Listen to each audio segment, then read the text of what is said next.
It's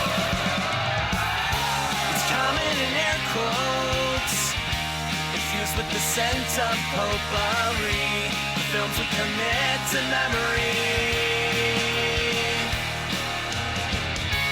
Crossing the felt ropes, watching from home on my TV, looking at all my eyes can see.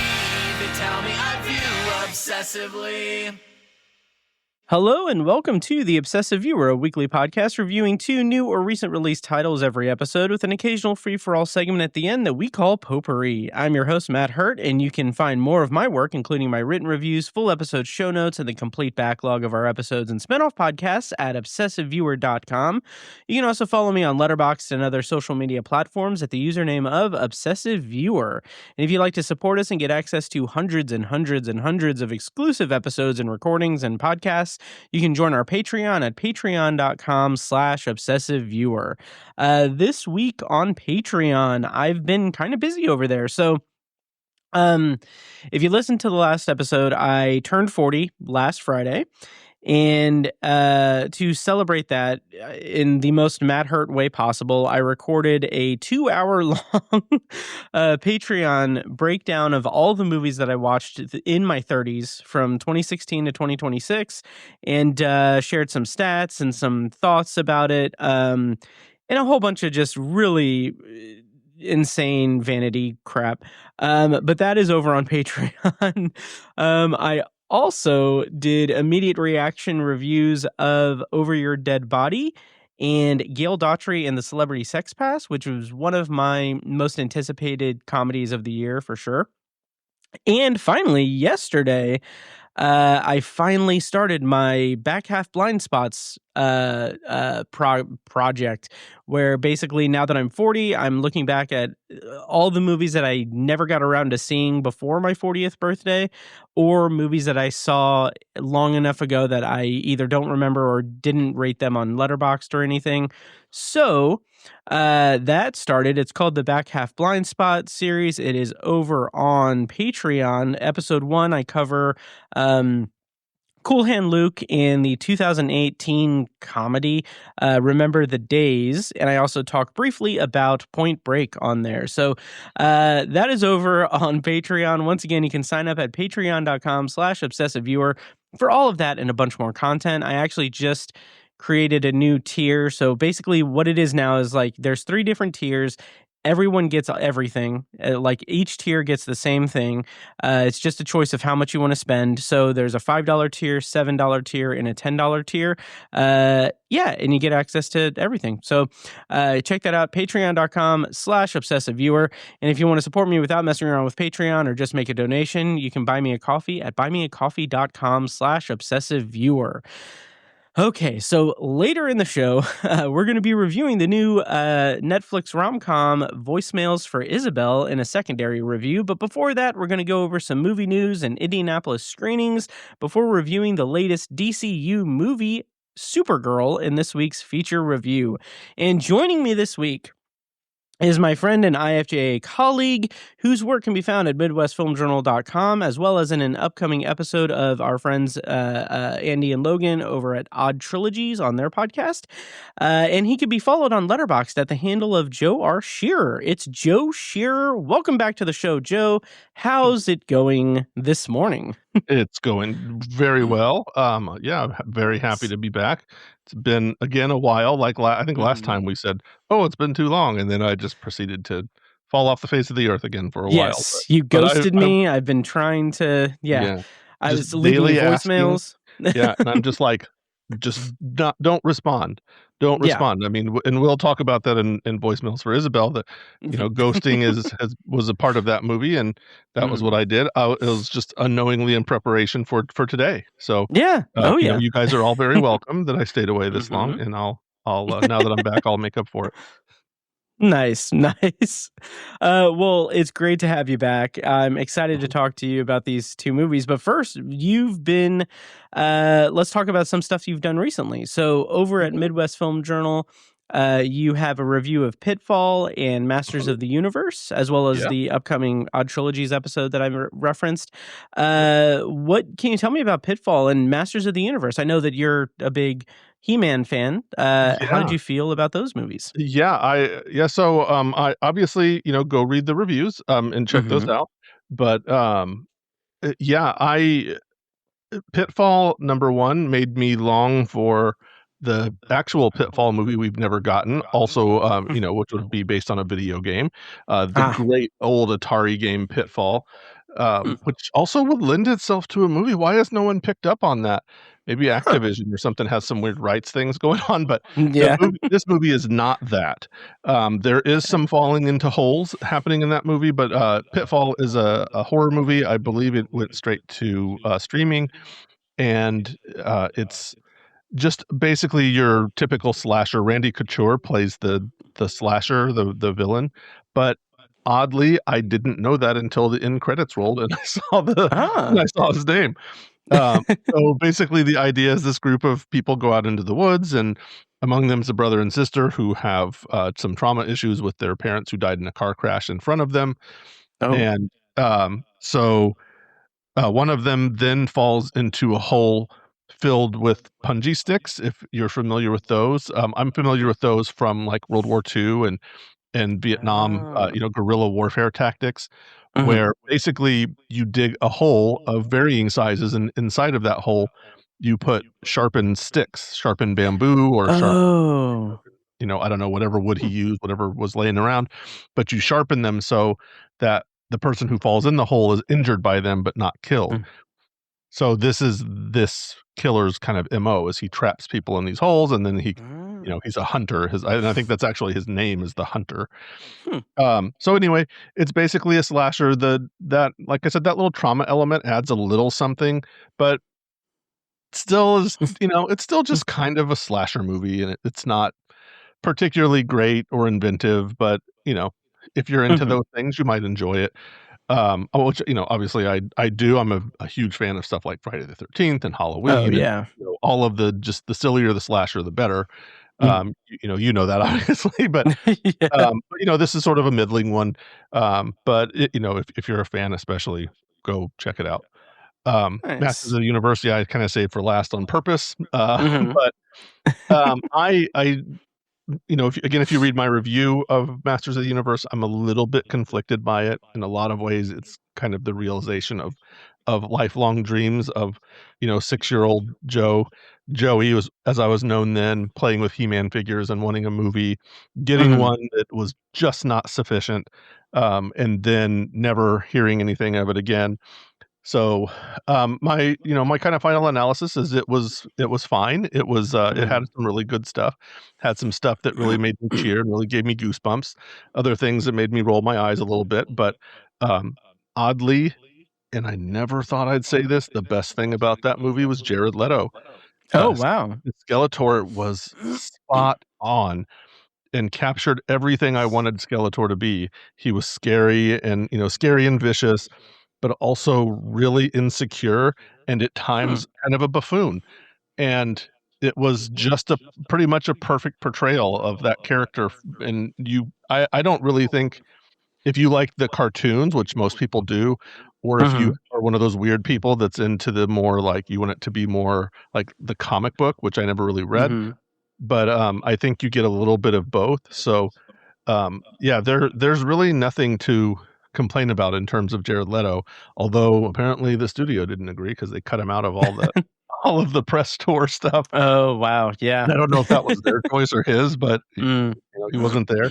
Um, but I liked most of the stuff there. I wish there were a few things that I wish they would have done a little bit differently, but also it didn't do that well at the box office, so I don't know what Yeah. the prospects are for a sequel. I hope they're still gonna have one, Mm. because there's some really fun stuff that they were setting up, and stuff that sort of connects to, again, the movie that I will, one of the hills I'll die on is that the animated movie Secret of the Sword that actually was in theaters, and I think in '85 or '86, which is the introduction of Shearer as a character. I still will maintain that's a very good underrated movie. It is 5 episodes stuck together, but Mm. it makes He-Man more vulnerable than anything anything has ever done, and it's a pretty early kind of feminist sort of movie in some ways for its time, Mm-hmm. that I think it doesn't really get enough credit for. So, yeah, so I would say go check out that The Secret of the Sword. If you have, I believe if you buy one of the early She-Ra box sets, it's there. I watched it on YouTube just recently, so you can see it on YouTube. You can watch it actually, you can watch it, in 5 parts for if you, I believe She-Ra is streaming on Amazon or not, yeah, Amazon Prime, I think, is what it's streaming on Okay. now, so you can watch it there. And then, if you're not familiar with it, if you haven't seen it for a long time, I love it so much, and, I also would say go check out this movie if you haven't. It'll be on streaming pretty soon also, so, check it out and watch it, see what you think about it. I thought it was fine, had a few problems with it, but, Mm-hmm. I like the updating overall, and I would love to see a sequel. Nice, nice. Well, I'm glad that it didn't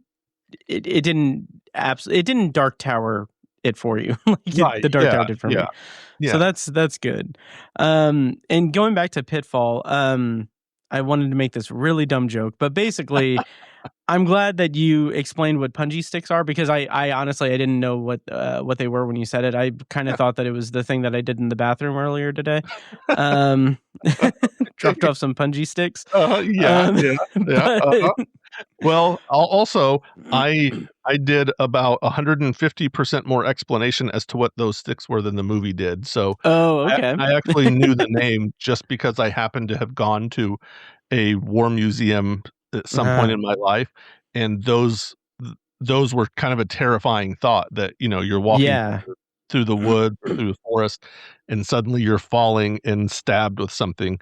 Mhm, It's, I was like, "What a terrifying thing," and they kind of I don't wanna say they waste the gimmick of it, but they mhm. sort of do because they really just rather than it being something that there's no scene where they're all walking through like a clearing where there are most definitely some of these holes. It's like there's one hole that a guy falls in, and then he's in the hole for a lot of the movie. So Okay.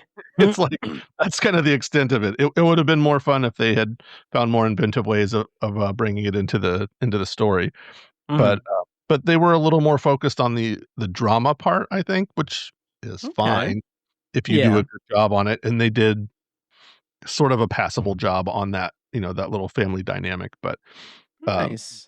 but there are a lot of, like, people who say something in the midst of a conversation and then instantly become super angry and start yelling, and it's like, "Wait, why are we so angry all of a sudden?" Like, it's like, "Everybody stay calm. Also, you suck because of that time you left me when we were gonna go out." Oh, It's just like, jeez. it's like dumb things Yeah. like that where these old wounds kinda come to the surface as, to create Sure. conflict, but Yeah.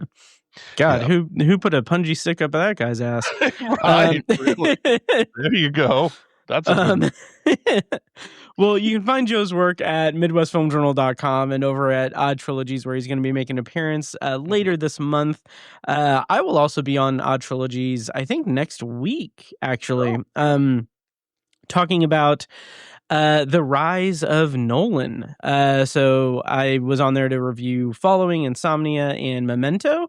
Really great time over there. They're doing great work over at Odd Trilogies. You can go to yeah. oddtrilogies.com as well to find all their stuff.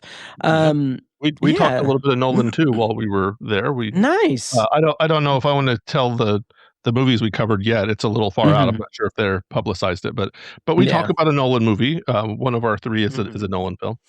Hmm. Nice, nice. Um, that Nolan film also will be playing. I think it'll be playing, or it may Mhm. have already played at Keystone Art. But anyway, Oh. um, It definitely played at yes, Keystone Art at some point. yes, yes. At some point in time, Yeah, it has and will probably again be played at Keystone Art. yeah. But speaking of which, do you want to go into what's playing this week in indie? Yeah, let's go. All right, so I've got a few things here. Speaking of Keystone Art, on Wednesday, July 8th, I mentioned this last time. they're doing weekly Christopher Nolan movies throughout July. So Wednesday, July 8th is Inception. July 15th is Batman Begins. July 22nd is The Dark Knight. And July 29th is The Dark Knight Rises. I may go check out, well, I don't know. I'll probably check out Inception, honestly. But yeah, so that's over at Keystone Art. And then over at the Can Theater, which I forgot to mention also, over at the Can Theater, July 7th and 10th, they're playing Boys in the Hood. Great movie. Yeah. I've never seen it, so I might go check it out there. Yeah. But I forgot to mention that also on Patreon, I did a special Patreon recording of my thoughts after seeing, I saw the TV Glow at a VHS screening at Can, which I saw the night before I turned 40. And yeah, that was amazing. It was amazing. It was my second time seeing the movie. And seeing it on VHS added an interesting glint to it because of the nature of the movie. It kind of really was suited to a VHS screening. It was a packed house. It was great. It was fantastic. So I did recorded some thoughts and put it up on Patreon. So that's also over there. But yeah, Can, July 7th and 10th, they're playing Boys in the Hood. I might go to that. We'll see. And then over at the Alamo Drafthouse, of course, the first and third Sunday of each month, our friend Lou Harry does movie trivia. Free to enter, free to play. Go alone or go with a group. Always a good time. This Sunday, the 5th, there will be one at 6 o'clock at Alamo. I might go to that since I will hopefully be seeing Once Upon a Time in China on Friday or on Sunday. Oh, nice. We'll see. We'll see if I stick around because I think the timing will time out to where I'll have like a couple of hours. Maybe I'll see another movie. But anyway. Yeah. Also at Alamo tomorrow, if I get this posted today, tomorrow Lawrence of Arabia is playing, which I will be at, and then the aforementioned Once Upon a Time in China is playing on the 5th on Sunday. Both of those are at 12:30. Tickets are going fast. I'm excited for both of those because I'm going to watch them for my back half blind spot series on Patreon. And rounding out playing this week in Indy in a couple of weeks, on July 26th, the Alamo is going to be showing Rashomon, which I'm very excited about because last year when the 4K restoration kind of showing of Kurosawa movies was going around, I went to Can to see Rashomon, but the subtitles were messed up and they had to refund the tickets. Oh, no. Yeah, so I'm glad that I'm going to have a chance to see Rashomon again. Yeah, and also in August, last thing, in August over at the Artcraft Theater, I think on August 6th, they're showing The Hidden Fortress, another Kurosawa movie. So a lot of stuff going on. Joe, do any of those stand out to you? Or are you going to see any of them? Or what are your thoughts? Yeah, I don't know if I'll get to any of them, but Boys in the Hood is the one for me. That's a seminal film of my kind of adolescence, my early teenage years, and is just a fantastic movie. John Singleton's first, and he just came out, and I would probably argue he's never made anything that has matched that since, but not to disparage him at all, but that's just such a great movie. Nice. Good cast: Lawrence Fishburne, Morris Chestnut, Ice Cube, Cuba Gooding Jr., Angela Bassett. It's and then Regina King. Was it Regina King? I think it's Regina King that's in it. I think so. In some early roles. There's a couple of Reginas. I might be confusing them. Like during that time, there were a couple of actresses named Regina who were big. It's not Regina Hall. I'm pretty sure it's not Regina Hall. I think it's, right. She went on to become Cuba Gooding Jr.'s wife in Jerry Maguire, which was fun because they were, just in the same. They were just like in the same neighborhood in Boys in the Hood. But yeah, such a great movie. Go check that out. Also, I'll always pump up, Lou's trivia nights. You and I have been there together. We won there. I've won there several times. I actually went just a couple of weeks ago, and there was a guy there sitting by himself to play, and so I Elisha, my fiance, and I, we asked him to join our team, and then we proceeded to win.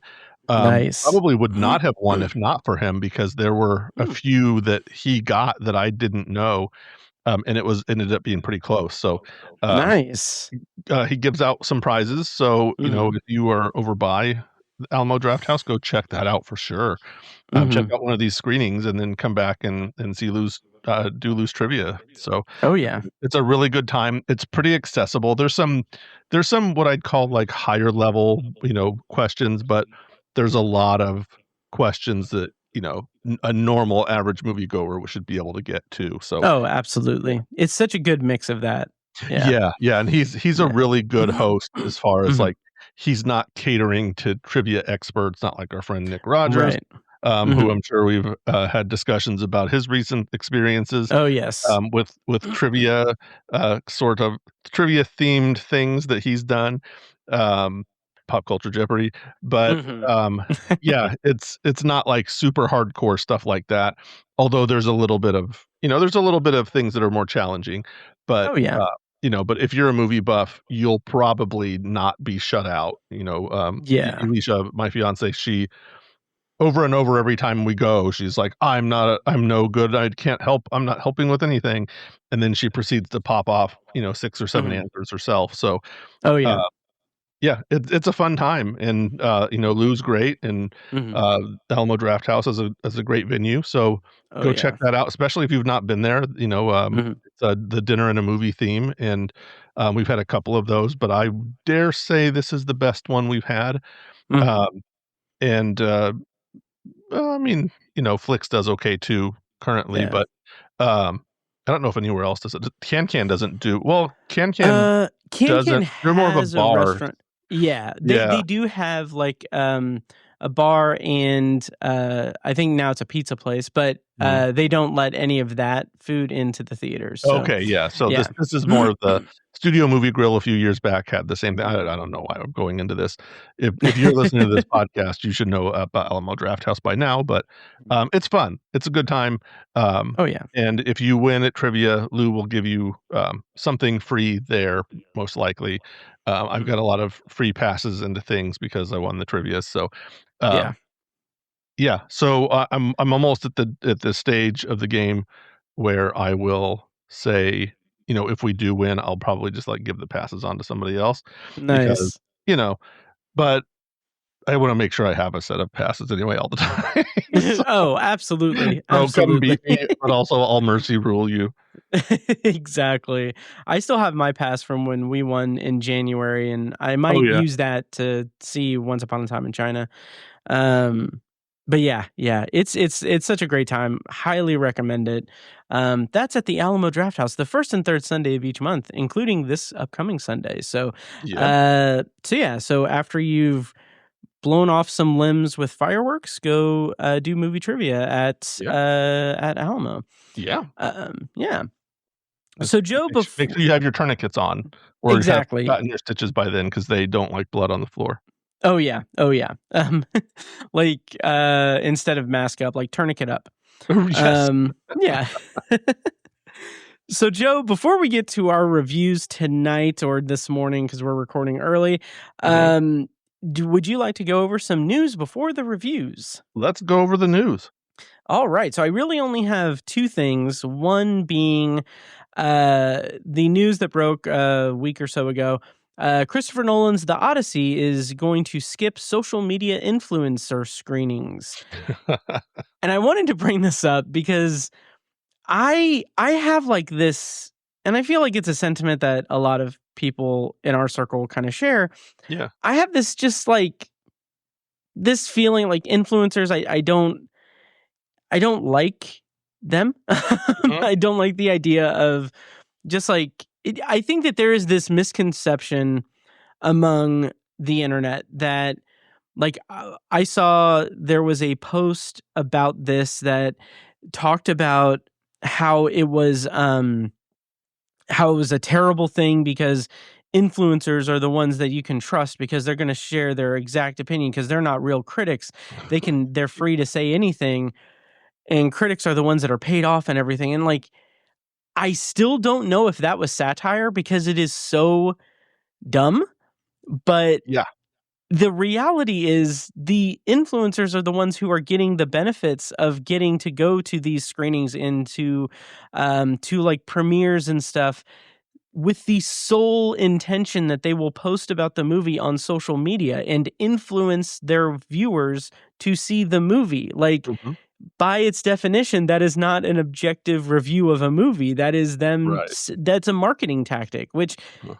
that it's fine. Like, it's fine as long as you recognize that. And like, critics share their opinion about the movie. And like, Yeah. it's such a backwards kind of viewpoint. So I'm thrilled that social media influencers are not going to get to see the Odyssey early, Yeah.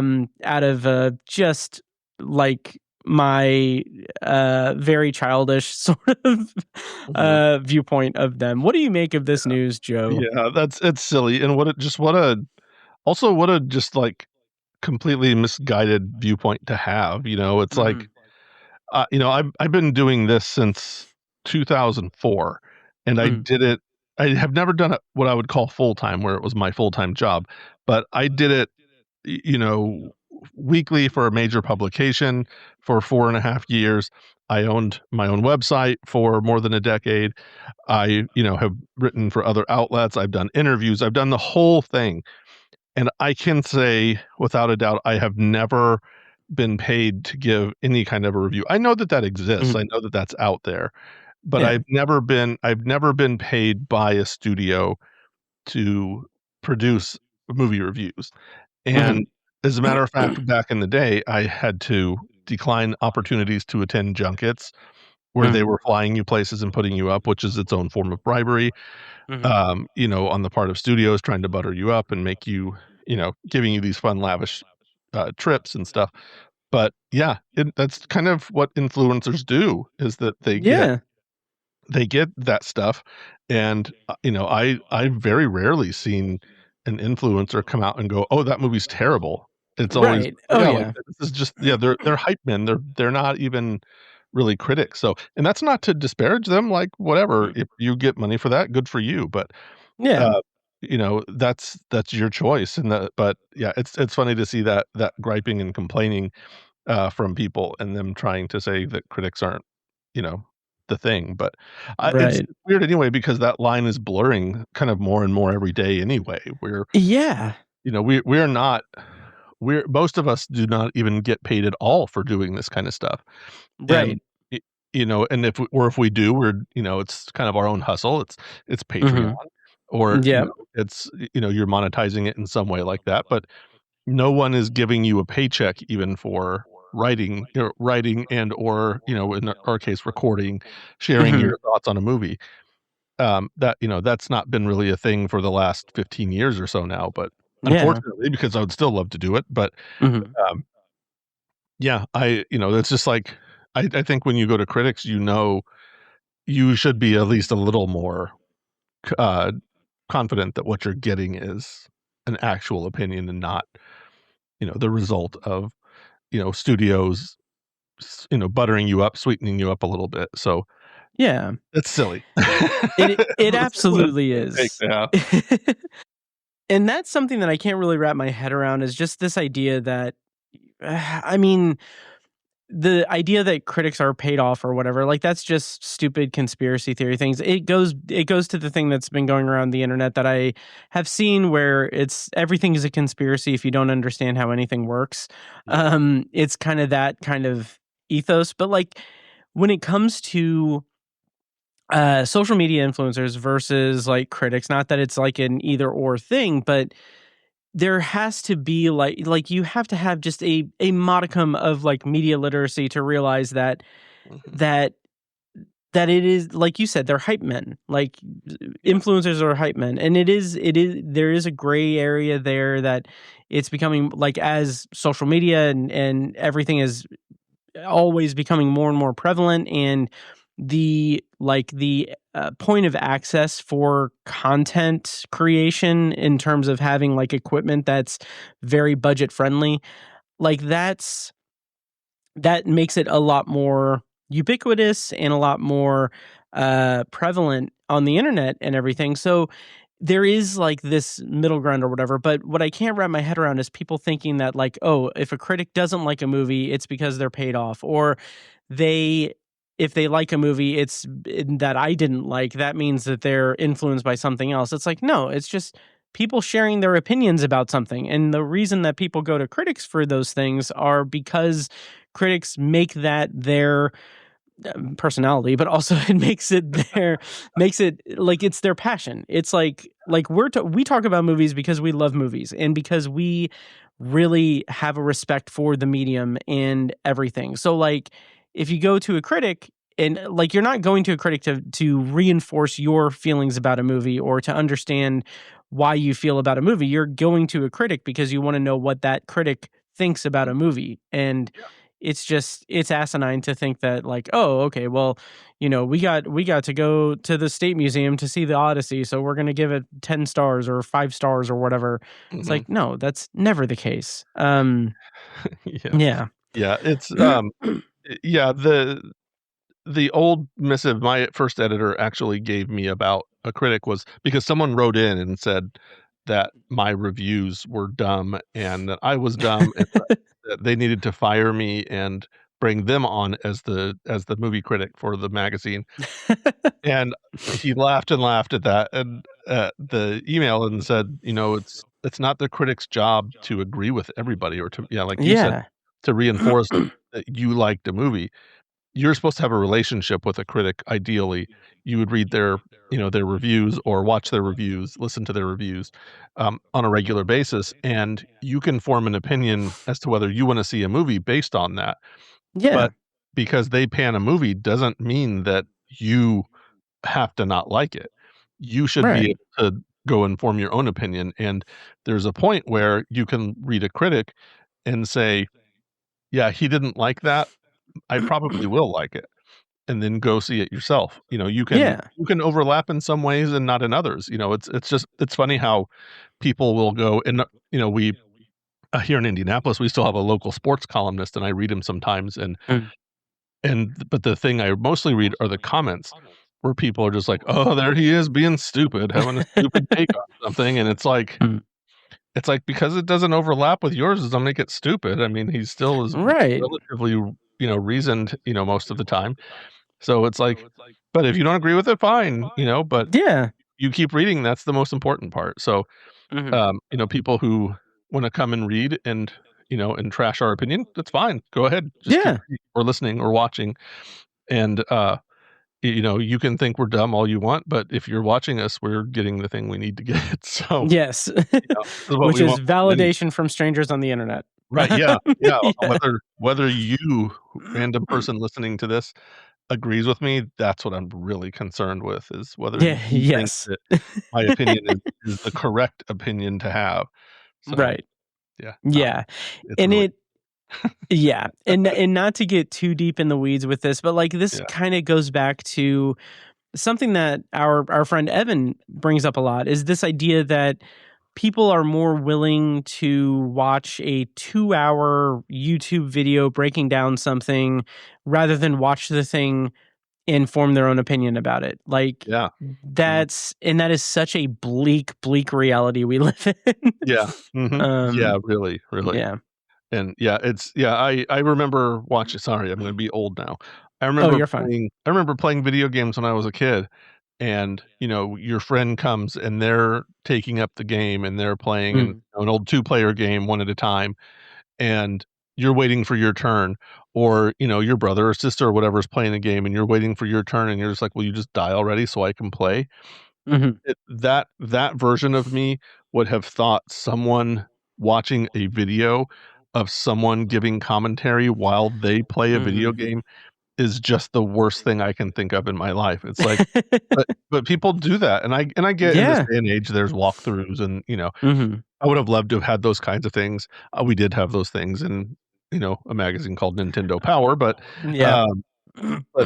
otherwise, but that was like a magazine article and it would have screenshots, and before screenshots were even a thing. But today they have these full videos that, that my kids watch where it's literally just someone playing. They're not even necessarily like doing a walkthrough of a game. They're just playing a round of Among Us, or or playing Minecraft or something. And I'm like, what the hell is happening? Like, what are you guys doing? Right. And I was like, I'm watching this and doing a thing. It's like, you're watching someone play Among Us? Like, that's just the most boring thing I can think of. Oh, Like, yeah. well, yeah, but they're screaming and they're like yelling and saying bad words. And it's like, that still doesn't make it any better to me. No, not at all. Yeah. But kids these days. I know, right? This is our old men yell at clouds segment of the podcast. But anyway, I'm excited for the Odyssey regardless. Me too. I'm excited for it. I'm excited to go to my early access screening. Me too. Yeah. Once Nolan's check clears, I'm excited to give it a glowing review. Yep. Yeah. Anyway. To be clear, that's not the case. Anyway, no, definitely not. So the other piece of news I have, it'll be brief. It's more of this is a social media influencer thing, really. Barnes & Noble is currently doing their 50% off Criterion sale throughout the month. I think it ends like the 26th or something of this month. But I have kind of caught the bug because this ties in really well because if I'm like scrolling TikTok and stuff and I see like all these like, Criterion hauls, it's like the movies that people bought during the sale. And I'm like, I'm getting kind of FOMO. Like I kind of want to get it. So I've made a few purchases just because I'll justify them and everything. But first, Joe, are you a physical collector at all, or? I have a physical collection, but I would not have called myself a physical collector for quite a while. But I actually am thinking about going and checking that out too, because I don't know if I have any Criterion oh wow currently. Now listen, I've run through thousands and thousands of titles in my life. I've had, I used to get sent review copies of everything way back in the day, and I probably have had a few Criterion versions of films, but because they stacked up so much, like literally to the ceiling at times, and I would load them, and we used to give them away as prizes and stuff at movie screenings and things like that. But I kind of got rid of most of my collection.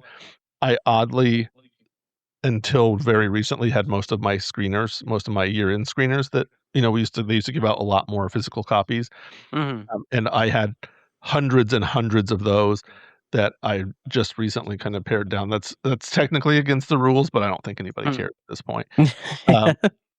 And then we have some Blu-rays, some DVDs, and I just got a 4K TV, so I might get myself a 4K player, and we're going to be having one of our little shindigs at my house coming up, so getting ready for that. Just gotta buy a new couch first, and then we'll really be ready to roll.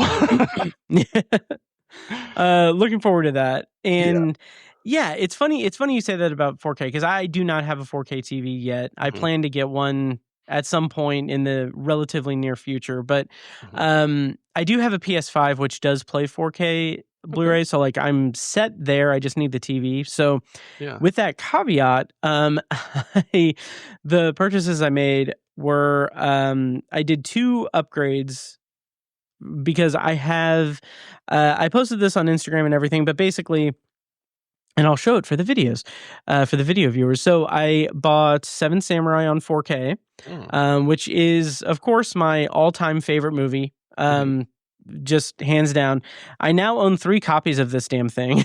The DVD, the Blu-ray, and now the 4K. So I might pare that down too. I might sell the other 2, but that's the other thing, is I have been paring down my physical collection a lot. Like I'll go to like Half Price Books and like sell some stuff, because I'm like, okay, well, this is like I have a bunch of MCU and Pixar movies on Blu-ray that are just collecting dust, because it's like I can just throw it on Disney Plus or whatever.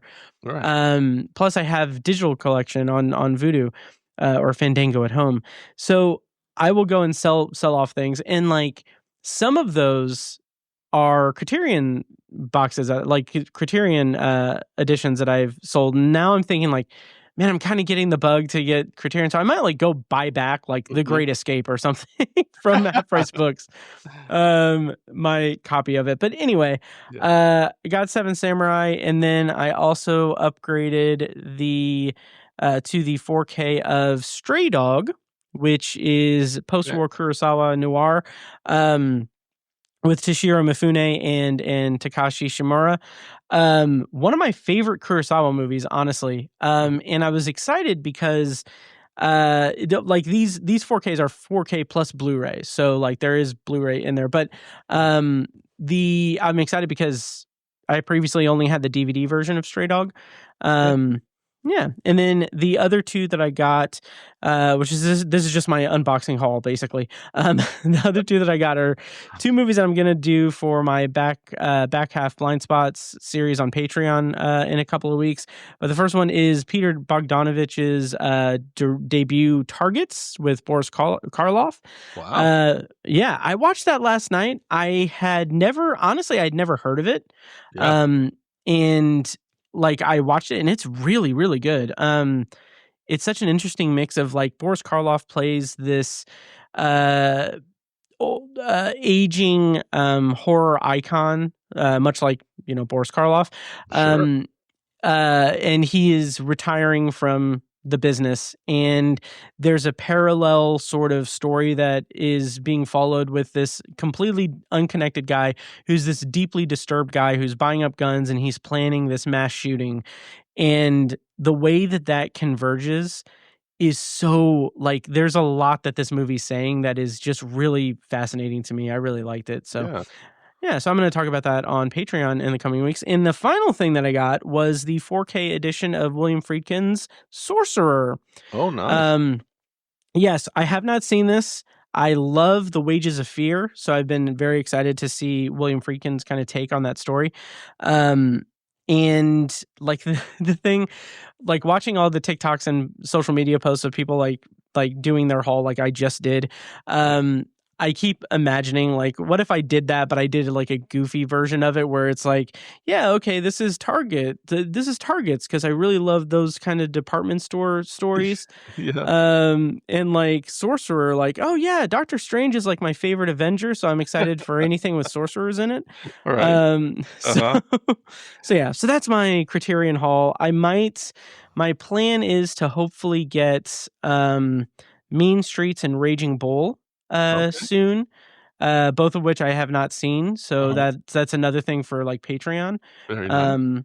So we'll see. But yeah, that's my Criterion haul. Any thoughts? Very nice. Yeah, you know what you should do? You should make your own Criterion closet where you go into your own closet and just have those movies, next to your clothes on the shelf somewhere, and then just be like, "Ooh, I'm gonna pick this one," and like sit there and talk about how much you love it, and I like and then, that. like, go to the little bag. Like that'd work. Yeah. I think that would work.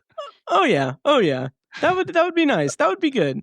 I do have a bunch of other Criterions too, just from like having like I said, I've got Seven Samurai. I've got I believe I have all of the released Kurosawa Criterion editions, including Ron, which is out of print. And I want to say the Lower Depths might be out of print too, but yeah, I'm between the Kubrick release that's coming up that kind of piqued my interest, and this Criterion sale. It's like I need to, maybe I'll build back up some Criterion collection stuff, because like I've also got like the Before trilogy and Zatoichi and the Samurai trilogy. I've got a bunch of stuff, so I don't know. Yeah, love the Criterion stuff. So. Me too, and that's the other thing, and this will be the final thing before we get to the reviews. But the final thing about that is when I'm getting them, and I'm going to be like when I watch a movie for my back half blind spots segment on Patreon, like with Targets or Sorcerer or what have you, my plan is that before I'm going to watch the movie like I did last night with Targets, and then today I'm going to watch like all of the bonus features. And then I'll probably either watch the movie again or I'll watch it with commentary. And then that's when I'll like record my part for Patreon. So that's my plan with the Criterion stuff. So yeah. Okay, excellent. Yeah. So once again, you can sign up at patreon.com/obsessiveviewer for that. And yeah, with that segment closed, Joe, are you ready to go into our feature review of this episode? Let's talk about it. Perfect. So, of course, we're going to do a non-spoiler review followed by a spoiler review.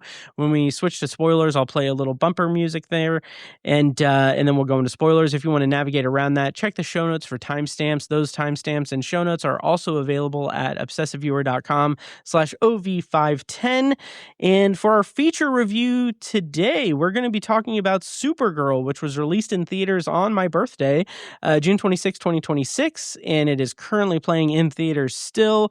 The premise, according to IMDb, is Kara Zor-El, aka Supergirl, joins forces with an unlikely companion on an interstellar journey of vengeance and justice when an unexpected adversary strikes too close to home. Director for this movie was Craig Gillespie, and writer was Anna Naguira. And the cast includes Millie Alcock, Eve Ridley, Jason Momoa, Matthias Schoeneritz, and David Cornsweet. So, non-spoiler thoughts on Supergirl. Let's talk about it. How did you feel about this entry in the newly minted DCU? Yeah, it was fine. That's kind of what I want to say about it. It was not the best superhero movie I've seen not by a long shot. Neither was it the worst, but it was, it was fine. It introduces the Supergirl character, gives her kind of her distinct personality in the DCU, gives her her own kind of mostly solo adventure, and we know where she's out running around doing things. It has a little bit of a Guardians of the Galaxy vibe. She's running, around interstellar kind of locales, so to speak, kind of adventuring around space, and meets a little girl whose parents were murdered by this evil overlord type. His name was Krem, and he is a scary dude with a lot of they look like piercings, but I think they're really like things glued to his face. he's bedazzled. Yeah. There's Whatever. a scene where someone headbutts him. Well, this is the non-spoiler review, but there's a scene where someone headbutts him, and then that person gets those little things stuck on their head. They come out of his head and get stuck onto their head. I'll say their head to mask gender, because whether it's a male or a female isn't really that consequential at this point. So that was kind of just like a little funny aside about it.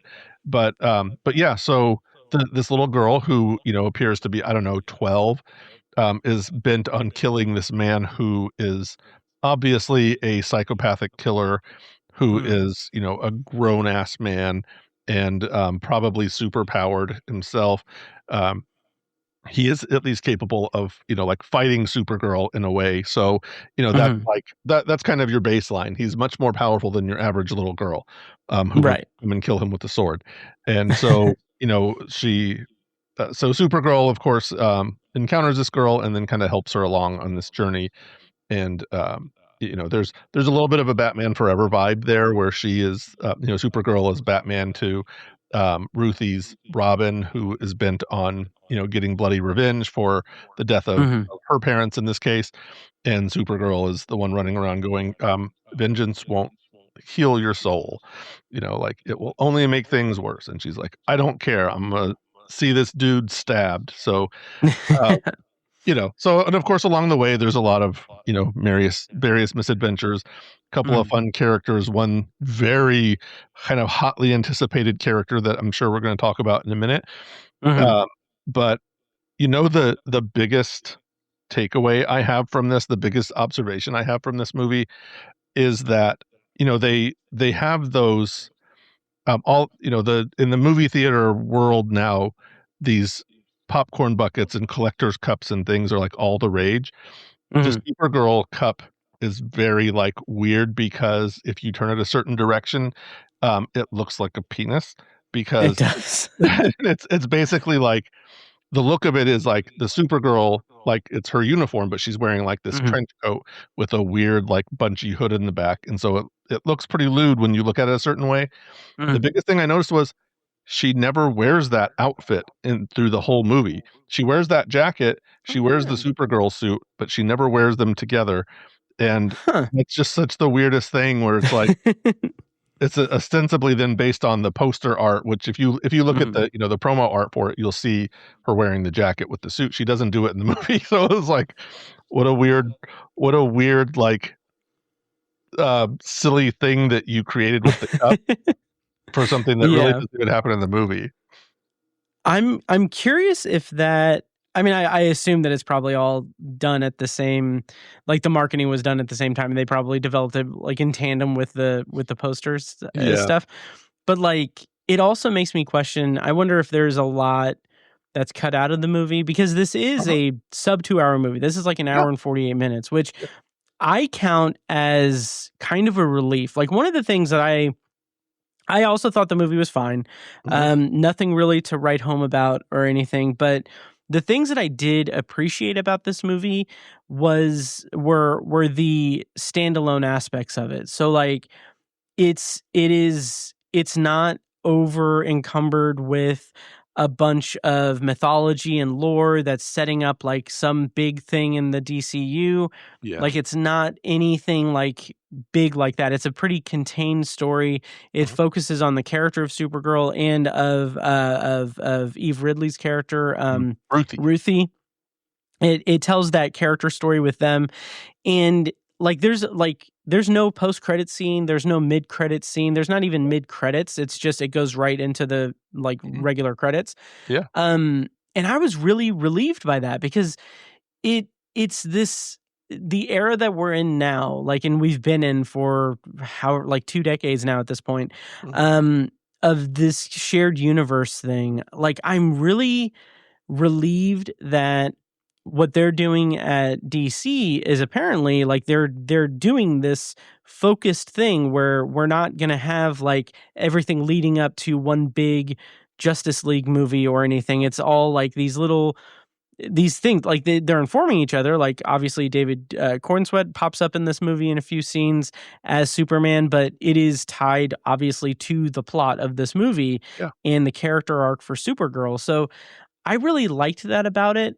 And I can't fault it too much for any of the things that didn't work that well, just because it's relatively brief in comparison to other superhero movies, and it's also pretty self-contained. So it's a very fine little story. It does go into Kara Zor-El's origin. There's a little kind of segment in the middle there that deals with Argo City. But yeah, you're right. I mean, if it is something that will play into later films, they're not hyping that up right now. You don't see you don't really see a lot of like ancillary characters popping up, or there's not like a brief cameo of some character that is going to that is very obviously going to be a major antagonist down the road or something. There's no like Doctor Doom scene or Thanos scene or whatever. This is all about her, about establishing her character. And it's good because it's, I've seen a lot of different versions of Supergirl over the years. There's the very earnest, like the Helen Slater kind of portrayal where it's a little more earnest and Superman like. I've seen animated versions where Supergirl was a little more warrior like, a little more than Superman was, less kind to the human race, and a little more of like an alien outsider. There's been like the real like kind of teenage girl Supergirl who's like blonde, and the Justice League Unlimited version of Super. Like there are so many different versions of this character that I don't know that there's a definitive one. So this one that we get, and there's been a lot of kind of complaining that's like, oh, this is not how she is. She's like this and this and this. And it's like, I don't know how she is. I've seen her in, 8 or 10 different permutations. So this one is as good as any. She's sort of a party girl. She goes off to, she kind of goes on these voyages to other planets where, you know, like it'll be a planet in a red sun system so that she can go and party and get drunk. And because in a yellow sun environment, she can't get drunk because she's, you know, she's Supergirl. And it was kind of fun to see that as a little kind of a mirror image of Superman, who was, you know, the big blue Boy Scout, you know, like it's literally his nickname. And there is a little fun bit where he talks about how colorful the suit is to, you know, to Kara, and tells her, you know, don't worry, you'll get used to it. It's kind of just like there to make people like us more. And it's like, that's a pretty like astute observation. So this has a little bit of a different vibe, coming from a different than Superman was just last year. So but and I like that. I like that kind of that the way that it kind of has that mirror effect of it, because and this is something that I'll kind of speak about in more general terms, but basically that whole, like, I guess what the internet would call messy version of Supergirl, like she's celebrating her 23rd birthday on an extended vacation, but it's obviously her, you know, running away from like her doubts and her feelings about her place in the universe. She doesn't have like her people or anything. And I love the way that is contrasted from Superman, because Superman, Clark Kent, he had a home. He grew up on Earth, and he has that formative thing. That's why he is the Boy Scout guy. Kara, she lost her home because she was like, she lost everything, and she has to live with that loss, like being conscious of it and cognizant of it. And I think that there is this level of, I guess light expectation that's put on her by Superman to be a Superman person. But she's not there yet. She doesn't know what she is because she lost everything. And I really like the way that that's explored in this movie, so much so that, like, I didn't have a problem with it being like Party Girl, Supergirl, but I did find it interesting that the conversation, like, this is where I'm going to get kind of in broad talks about it, but the conversation surrounding, like, really any female fronted anything, it's exhausting. There's a lot of like bad faith arguments. There's a lot of like incel behavior, like trolling and stuff. But I find it interesting that we have a lot of different like female fronted iterations of superheroes and everything. So like, I think back to like Wonder Woman and Captain Marvel and like any other examples. But I find it interesting that this one is like that. It feels like it is a more it's a more nuanced approach, or it's less of a like girl power sort of thing. It's more of a fully like rounded character. Like, it's not like, as much as I love like Avengers Endgame and Avengers Infinity War, I kind of roll my eyes a little bit whenever they have the like girl power moment. Where they're like, oh, she's not alone. And it's like, it's all of the like women of the MCU at once. And like, I don't have a problem with that. I just have a problem with the way that it seems to be kind of pandering. And it kind of just seems like it's put in there just for service to like female audience. Here we have like an actual character arc for a character who is a woman, but isn't like this pinnacle of like super girlness. Like, she's not like Captain Marvel is someone who's like kind of overpowered. And Wonder Woman is like a goddess, like literally. Here we have a 23-year-old who's dealing with massive trauma in her past and trying to work that out, while also trying to help a young girl not go down the wrong path, while she is also struggling with finding her path. Like, it's a more nuanced sort of superhero thing, superhero depiction than we've seen in the past in this kind of genre.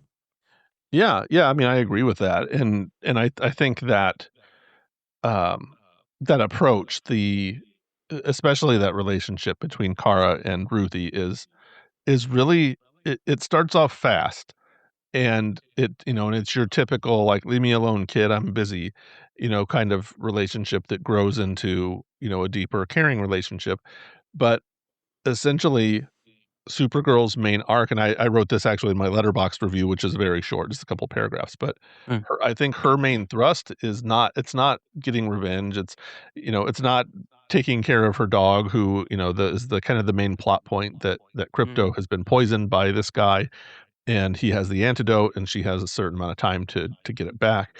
It's really about her helping a little girl not become like her, mhm, and that's that's really the main thrust, and it's really kind of interesting. They're not chasing a mystical sword or a right. dagger or a jewel that, has magic powers.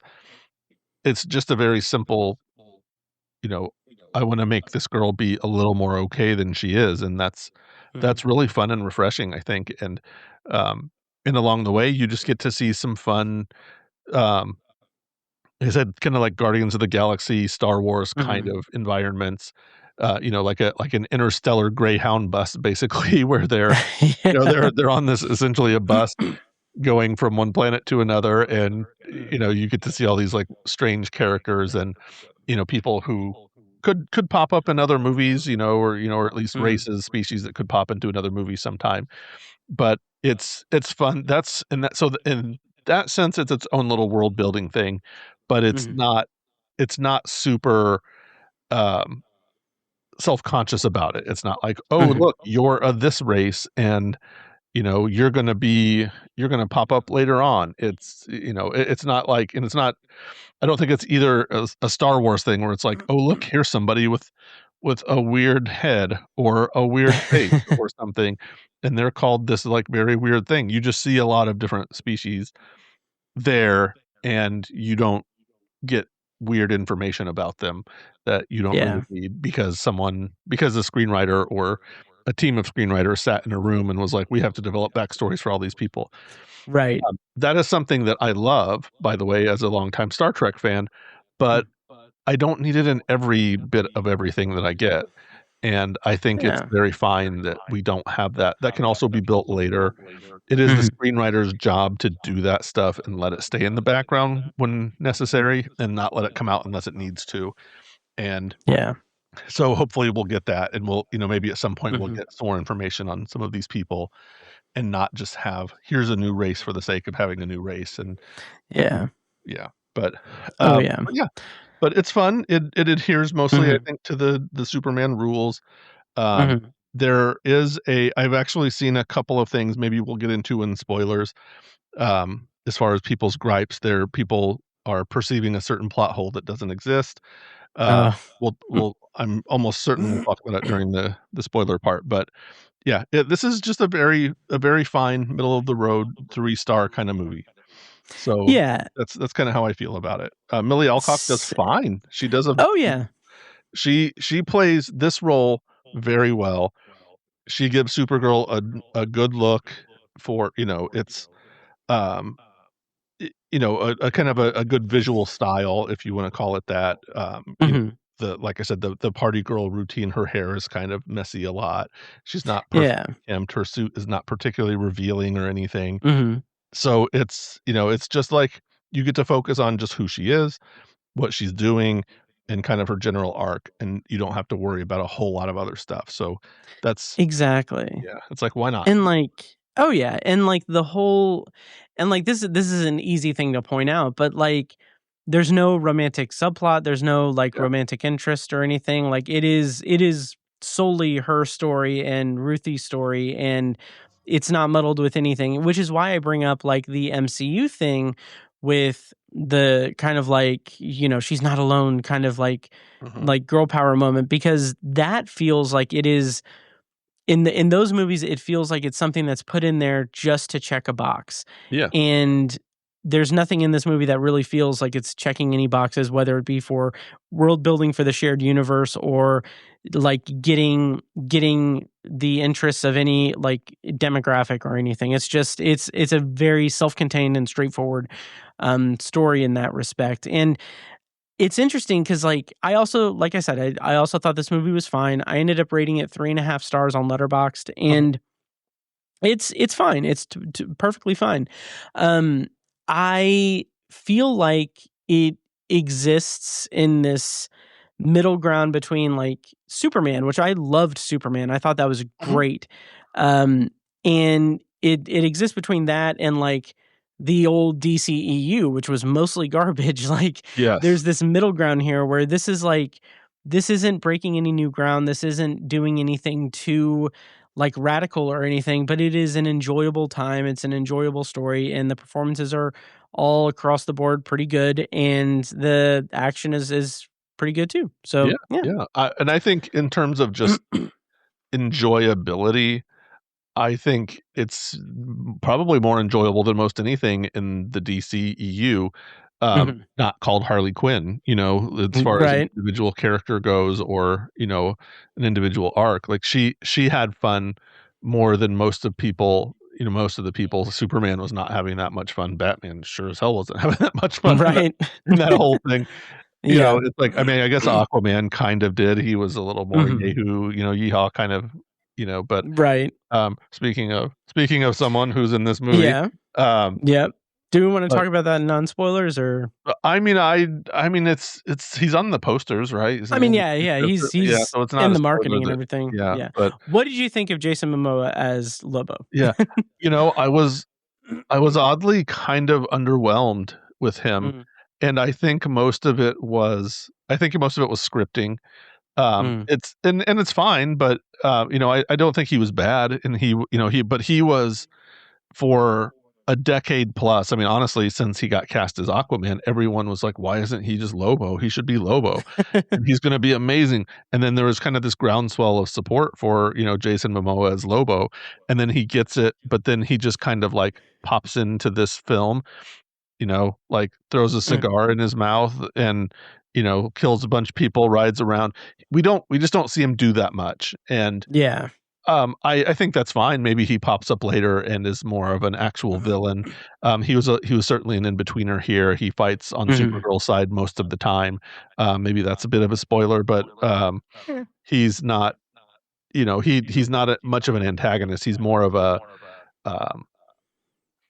kind of an anti-hero sort of. Yeah, he's certainly an anti-hero. He's maybe kind of in the vein of a Namor, what, you know, is kind of moving toward in Marvel. I'm trying to think of like who the Punisher, I suppose, is kind of the same way, where he's but a little less so, because we all know the Punisher is actually a hero and not a villain. But but he's basically one of those outlier characters that does what he wants, and sometimes he'll be a bad guy, sometimes he'll be a good guy. It would have been fun to maybe see him fighting Superman as a villain, and then run into him, you know, in a different environment here, where he's less of a villain.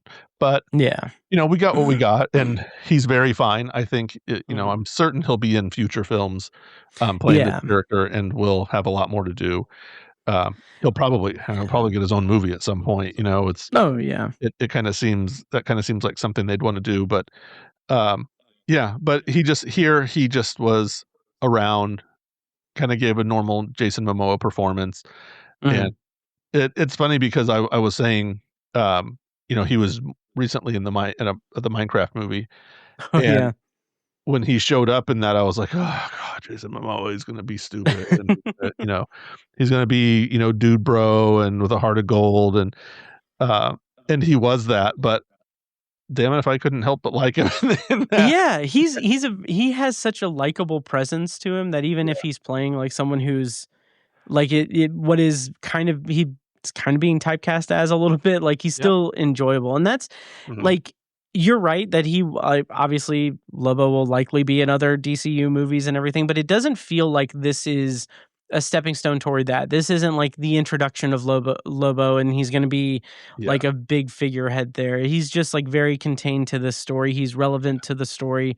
And I thought he was fine. He did a good job. He was fine, and he did a good job, and he's just sort of like, happens to be around when things happen. Yeah. And then later on he comes back, but this is not like something where you see him, he's like, I'm not going to help that girl, and he like takes off Right. and he has like an attack of conscience. It's not one of those things. It's like he pops in to do a job and is kind of foiled, and he disappears for a little bit, and then he comes back kind of toward the end because he's finishing his job, and Yeah. it happens to coincide with what they're doing, and he doesn't hijack the movie at all. He's just there and Right. messing around a little bit.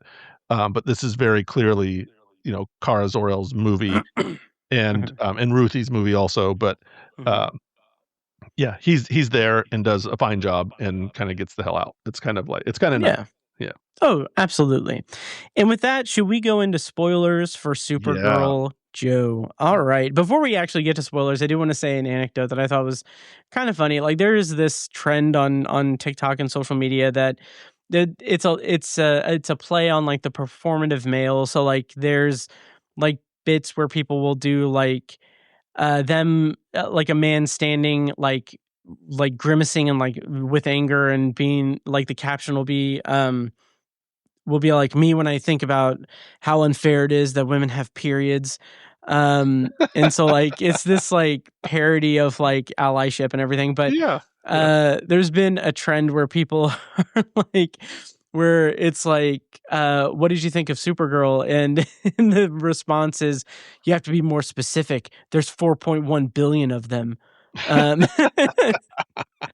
Which is always good for a laugh with me. Yeah. So with that, we're going to go ahead and go into spoilers. I'm going to play a bit of a bumper thing to separate the spoiler from the non-spoiler. Before we go into spoilers, you can follow Joe on Letterboxd at Joe R. Shearer, link in the show notes. Joe, what did you rate this on Letterboxd again? I believe I gave it 3 out of 5, and Nice. it's I could be, I'd say 3 1/4 if we wanted to break it down like that. Maybe not quite 3 1/2, but certainly we're a solid 3 at the very least. Nice. And I gave it 3.5 stars, which again, same as Joe. It's like, it's fine. It's good. And with that, we're going to go ahead and go into spoilers. I'm going to play the bumper here. When we come back, we're going to be spoiling Supergirl. Schizo, cause Schizo is Isabelle. What the fuck are you saying?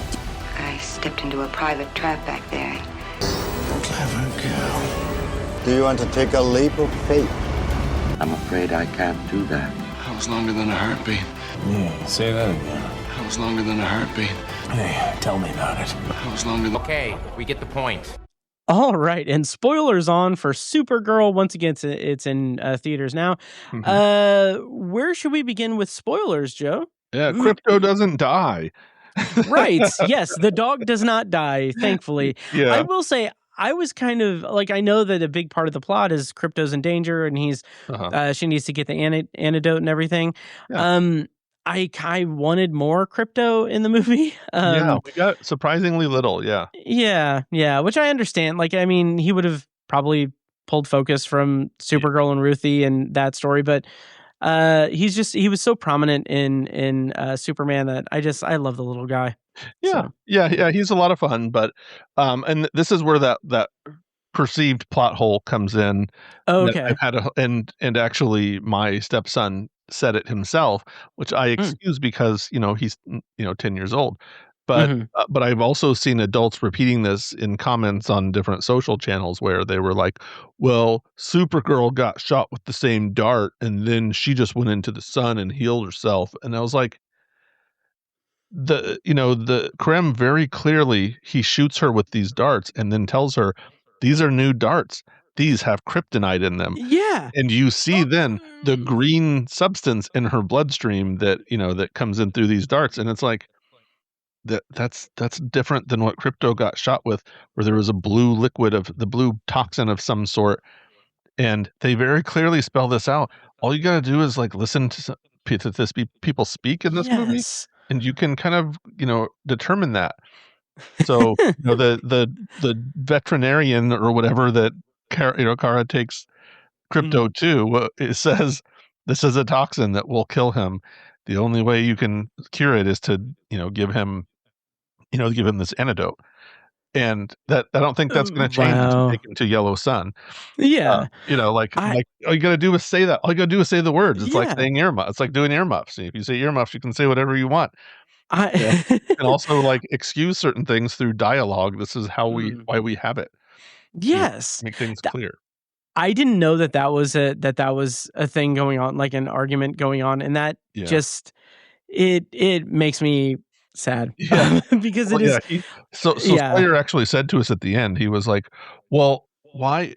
Like this doesn't make sense because Supergirl just had to go into the sun to get cured from the thing when the guy shot her, but Crypto, like, why didn't she just take Crypto to the sun?" And we were like, "No, that was different. That was a poison. It was inside of his bloodstream." And I don't, and it was kind of made clear that this is the only way to save him. You can't move him because it'll accelerate things. So even if she wanted to try that first, she really couldn't, is what the doctor told her, whoever that person was. It's like that's just what the story is. Like there it is. And also hers was different because it was kryptonite. And went into the completely different. Right. Like, and that's something that, and this isn't going to be too much of a soapbox, I promise, but like that's something that is a pet peeve of mine. And I think that's something that is indicative of, the internet as a whole, that I guarantee, and this is why it's not going to be too much of a soapbox, because I'm putting something in there that's not in there that I haven't seen, but I guarantee that there is at least some people who will raise that concern about the movie, and then when they are told that, like when they're explained that that's not the case, right, they will still double down on that and still think that it's something against the movie. And like my thing to that is like, if that's your reaction to that, then I assume that your stepson was like accepting of that, and like he was very like, "Oh, okay, oh, okay, well, all right." He goes, "Well, that makes sense then." Oh yeah. So like having that, like if your reaction is to double down on it or whatever, then like you're less informed than like a 10-year-old. Like it's just it's insane. We all know people like that, and we know people like that. You and I personally know a person or two like that. That I've been through that too. Someone I was once on a podcast with, where I very clearly, they had a complaint about something that I was like, no, that's explained away in dialogue, and said that to them. Then I heard that person repeat that to someone else later, and I was just like, okay. Yeah.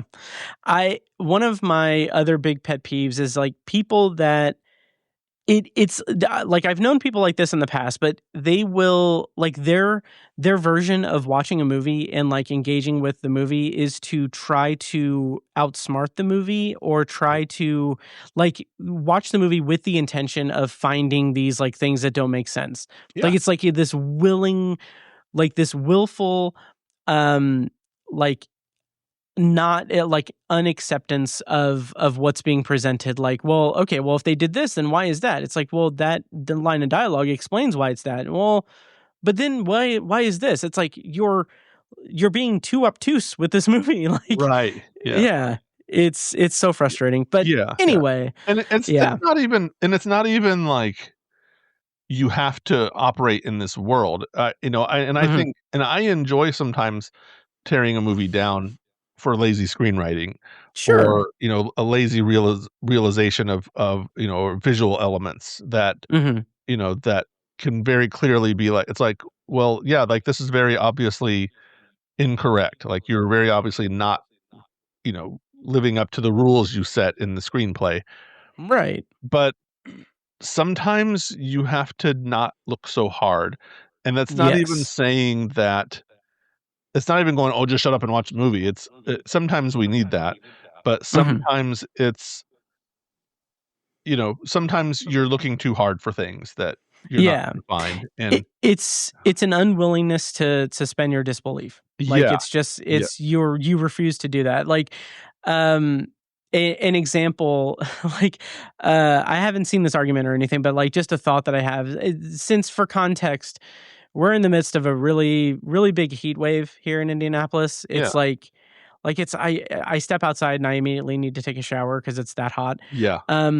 But I've been thinking about an episode of The Twilight Zone from season 3, I think, called The Midnight Sun, where it's the explanation for the thing is that like Earth is like a global heat wave because the Earth has moved from its orbit and axis Yes. and moved closer to the sun. Yeah. And like obviously that's like the early 60s, and like you can accept that because like yeah, fine, it's a sci-fi show, like fine. But I just imagine like nitpicking people being like, well, that's not how that works or anything. It's like, Right. yeah, but also it's the Twilight Zone. Like, Right. just shut up and watch it. Yeah. Also, sometimes Um, you can assume things like maybe the people who are investigating this are just wrong as to what the reason is. yeah. Like, Oh you yeah. know, it's like maybe they don't know, and maybe Oh they're just yeah. speculating on something. It's like for something like that, there are a million things. Also, people were dumb in the '60s. How about that? Yeah. A bunch of Oh yeah. boomers running around. Like, what do you expect? People who are running around today, and then they're like, there are pedophiles in the basement of a pizza joint. You know, it's like, Right. you know, like what, you know, these people believe anything. So, Yeah. you Oh know, yeah. like just assume something. Assume maybe they're wrong. Yeah. And here's the thing, like the final thing about that, we can get back to Supergirl, is if you find yourself questioning the intelligence of something in a movie like the Midnight Sun in the Twilight Zone, just imagine that the people who decided like in that universe that that's what it was, just assume that they were paid off by Big Sun to put this out there. Yes. Big Yeah. solar. Yeah. Yeah, Big Solar. Yeah, but anyway, what did you think of the action in Supergirl Yeah. to get us Yeah. back to Yeah, back to the movie. Yeah, it was yeah. again fine. It wasn't, Mhm. you know, I enjoyed that Kara was a kind of, you know, she was a badass and she was really nonchalant about it. She was a little better of a fighter than Superman was in Superman, where he's Mhm. he's relying on his power and his speed and his Yeah. abilities, and she seems to have been trained a little more. You know, Mhm. there's more technique to her, um, which I enjoyed a lot is a nice little, you know, it's a nice little kind of contrast between those two characters. Yeah. But, um, again, some of the effects were, you know, messy, blind, you know, Sure. mist soup or something, you know, where they're Yeah. running around and it's just like bodies smashing together and, um, you know, people flying about, you know, after being punched or, you know, hitting walls hard, things like that. And Yeah. it's a little, some of the effects are a little dicey here and there. Mhm. Um, It's mostly coherent, but it is kind yeah, of it's a little it's a little crazy yeah, yeah. in some It's a cases. little, yeah. The attention spent to them was maybe not as much as some other films. You know, Mhm. it's not the pinnacle of special effects at this point. Yeah. But Oh yeah. it's, you know, but it's mostly fine. So it's kind Yeah. of like, yeah, don't expect to be blown away. Expect to Mhm. just get, you know, it's average. It's the average Yeah. kind of fight scenes. Um, Totally. yeah. And I like the way that it does the way that it utilizes kryptonite is really fun and interesting. Mhm. And feels unique. Like it's not something that's. I mean, yeah, I guess he does shoot her with a dart that has kryptonite in it, but like the fact that they bring her to a planet that has a Kryptonian sun or whatever, and Yeah. has it is this night and day thing where Yeah. she isn't powered or anything Mhm. during a big stretch of it. Like I like that, and I love the visual of that as well, Mhm. and I like that the movie didn't lean too much into the red sun versus yellow sun thing. Like Yeah. when I think it's a good starter for the movie to have her under a red sun and have it be that she's, you know, just partying it up and then happens upon this young girl who's seeking vengeance, and like she gets into this scenario where she doesn't have her powers or anything, but she's still going after this guy to get the sword back. And I just like that as this like it's not done as a big like heroic thing where she's doing this, like she's doing it kind of begrudgingly, and like she's having like her little like monologue and commentary about it, like, okay, well, let's just do this. I'm being nice and everything and all that. I just like that there was care taken to not have just a blanket excuse for why she's not overpowered or anything. Like it is done with enough effort in the plot to not be just a blanket thing, which I think is pretty good. Yeah, and especially in terms of the kryptonite, having Argo City turned into kryptonite was I Yes, thought was that was especially good. creative. Yeah, where that because Argo City separates itself from the rest of Krypton, they have this force field that her dad had developed that protected the city, but then as it floated away, it ends up going out into space where it becomes kryptonite, which is of course the story of like what kryptonite is, and turning it into this, like making the city poison itself was a really interesting way to do it. And I don't know if that's if that's rooted in the comics lore or not, but it was really fun the way they realized it there, and it created a few interesting moments between between her family and then the family that Kal-El knew, Superman knew, didn't know, as it turns out, from Superman. And that little detail as a twist is really interesting. And it's really interesting there also that his dad, or Supergirl's dad, Jor-El's brother, also thought of him as, I guess a megalomaniac of some kind. Maybe that's not quite the right word, but he was like, oh, he's sending his son off to become a god and to be a conqueror, and I'm not going to do that. And I was like, that's really an interesting dynamic to have, with, especially if you're going to make Jor-El that kind of a person. It's fun. It's really a fun way to realize that. And, you have Superman, who is kind of that embodiment of good, with her father whose intentions were different. It's fun to see how Supergirl turns out when her dad is a little more traditional Jor-El, I guess you could say. Right. Yeah, I liked that. I liked that as giving us further kind of insight into the Kryptonians as well. Like, because our only thought in Superman is like, oh, okay, that's kind of crazy. Like, I like that that's like, there's more nuance to them, and like there is that, like you said, there is that Jor-El in embodied, like traditionally in the Kryptonians. As kind of the embodiment of good, and then he's in this version he's not, but his brother is. Yeah. And it's right. And it's fun for this story too, because then Superman is always I guess so Superman's always like toward Kara, he's trying to mentor her and be sort of a big brother figure. And that's kind of an interesting dynamic, because she's a little more street smart, so to speak, in an intergalactic sense. Yeah. And he's a little more like, hey, be good, stay close to home. And she's like, I'm just going to be a wild child for a while. And it's like, well, but he's also supportive of that in a way. You can see his struggle where he wants her to come and partner with him, but he understands and is kind of giving her space, which, is a good positive way to be if you're a man in modern. Right. So. Oh, absolutely. Yeah. So the kind of finale of the movie, they have the big fight and everything. Yeah. Kara does like she successfully convinces Ruthie not to take revenge and not to kill him. Yeah. And then she kills him with her out of sight. Yeah. I thought that was good. I really liked that. It reminded me, begrudgingly so, of a little bit of Man of Steel with that ending. But I thought that this was really interesting in kind of exploring that, kind of having this juxtaposition of Ruthie being someone who's on the verge of making a decision that, as Kara tells her, will follow her for the rest of her life and take her down a path. She successfully is swayed away from that.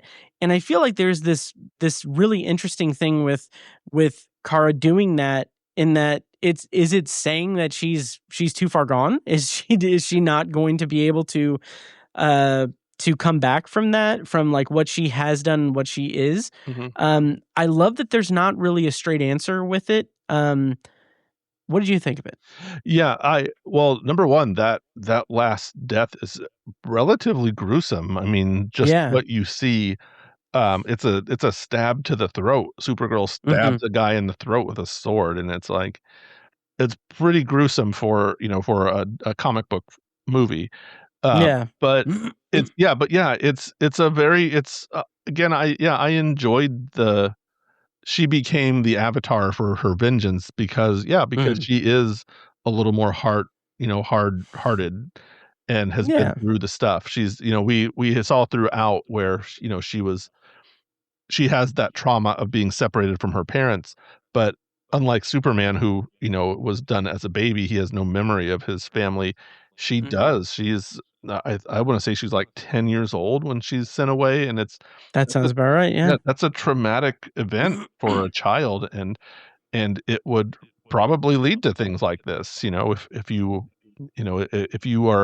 that person separated from your family, that's a tough road, and she's essentially an orphan from that time, very parallel to what Ruthie is going through, and she's really just like, I don't really want that for you. I want you to, be able to have whatever family you can have. Obviously, this is a trauma for you, but I want to help you heal and not help you turn into a psychopath.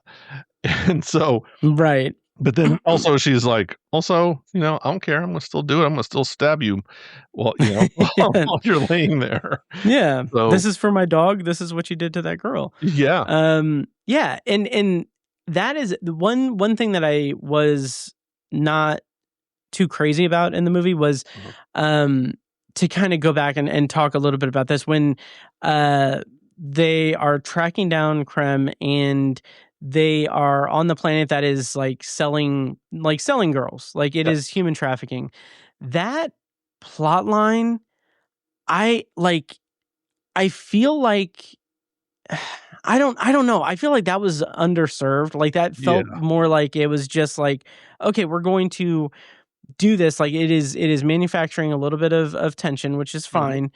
But it feels like with that specific type of storyline, I feel like it maybe should have been a little bit more integral to the plot than like a just pit stop in the story. Yeah. And it's something that it kind of doesn't really come up until that point. We've already seen Krem and his people, and I can't remember what they're called.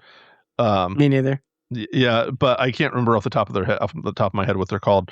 But they mention them, and that basically they're like cruel warriors, warlords, but they don't mention the trafficking part until they get to that planet, and then it's like, oh, by the way, they're part of an all male race, and they traffic females to further the bloodline, and they're basically raping all of these young girls, and it's like. And it's just like, you sons of bitches, it's like, like we're supposed to hate them more, but why not lead with that? Why not have her uncover that and make that be like a focal point of the story? And then it leads to like the family like betraying them so that they can get their daughter back. And like that, I mean, I appreciate what it was going for, but it also felt like it felt, again, like a pit stop. It felt like that should have had more importance to it. And more development. This is one of those movies, and I like to say sometimes it's like, well, this movie could use another round of revisions, and it's kind of like the script could have used another round of revisions before they started filming that. But but in the end, what we got was, it establishes it at least, and it's there, and it can be something that they address later on if they want to. I kind of feel like they won't, but they probably won't. But it's something that's there, and that's sort of a response to kind of the chuds, so to speak, who hate on this movie anyway, because there was another similar movie dealing with human trafficking that was a little alarmist and whatever. I don't want to diminish the impact of human trafficking, but there was a movie that the chuds loved a few years ago that involved a real person who supposedly was stopping all this trafficking, which, as it turns out, he was actually perpetuating some of the trafficking rather than stopping it. But they won't talk about that now because it doesn't Yeah. fit the criteria. But those same Yep. people are most likely haters of this movie, and they don't they don't I don't think they get what the significance is. But at the same time, Yeah. I don't like writing in response to things like that most of the time. Yeah. It's a little too on the nose. Yeah. And yeah, I think I agree with you. Maybe they could have either pumped it up and developed it, or maybe didn't have to go that direction at all. If they had just taken those little bits of dialogue out, they just come off as generic cruel people, and it's like that probably would have been enough, because that's kind of who they were trying to be anyway, is just like a generic bad guy to take on. Exactly. And I think that hits it right on the head as to what I had a problem with it about, because it seems more like it is, like you said, it is a very serious issue and everything. It's like, it's horrific, it's abhorrent, it's all of that in real life. But having it be in this movie in this way feels more, it feels more like, oh, this is something that is very culturally relevant in like on the internet right now. So let's put that in there because it's relevant, not because we have anything to say about it, not because there's anything of depth to it. It's more like, this is what the marketing and this is what the algorithm is telling us is being talked about. So let's add this in there so that it can serve that conversation without involving anything and selling tickets. And that just really gets under my skin. Yeah. And that's it's too bad. It's to me, it's kind of a minor quibble, because it's like, whatever. It didn't detract too much from it. That's the thing. That's the kind of thing that they're going to do in a movie nowadays. It was kind of exploitative in that other movie, and I'll stop short of saying it's not exploitative to do it here, but it feels a little more, it's a little more tacked on, than in that movie. So it's like, just skim past it and move on, unless this is going to be a larger plot point in the larger universe at some point, or even for Supergirl arc herself. Like, maybe that could be. I don't get the feeling that's the way they want to go. I don't think so either. Yeah, I think they just dropped it in because they're like, oh yeah, this is what people are talking about. Let's do that. This is a really terrible thing that people don't like. Let's throw that in.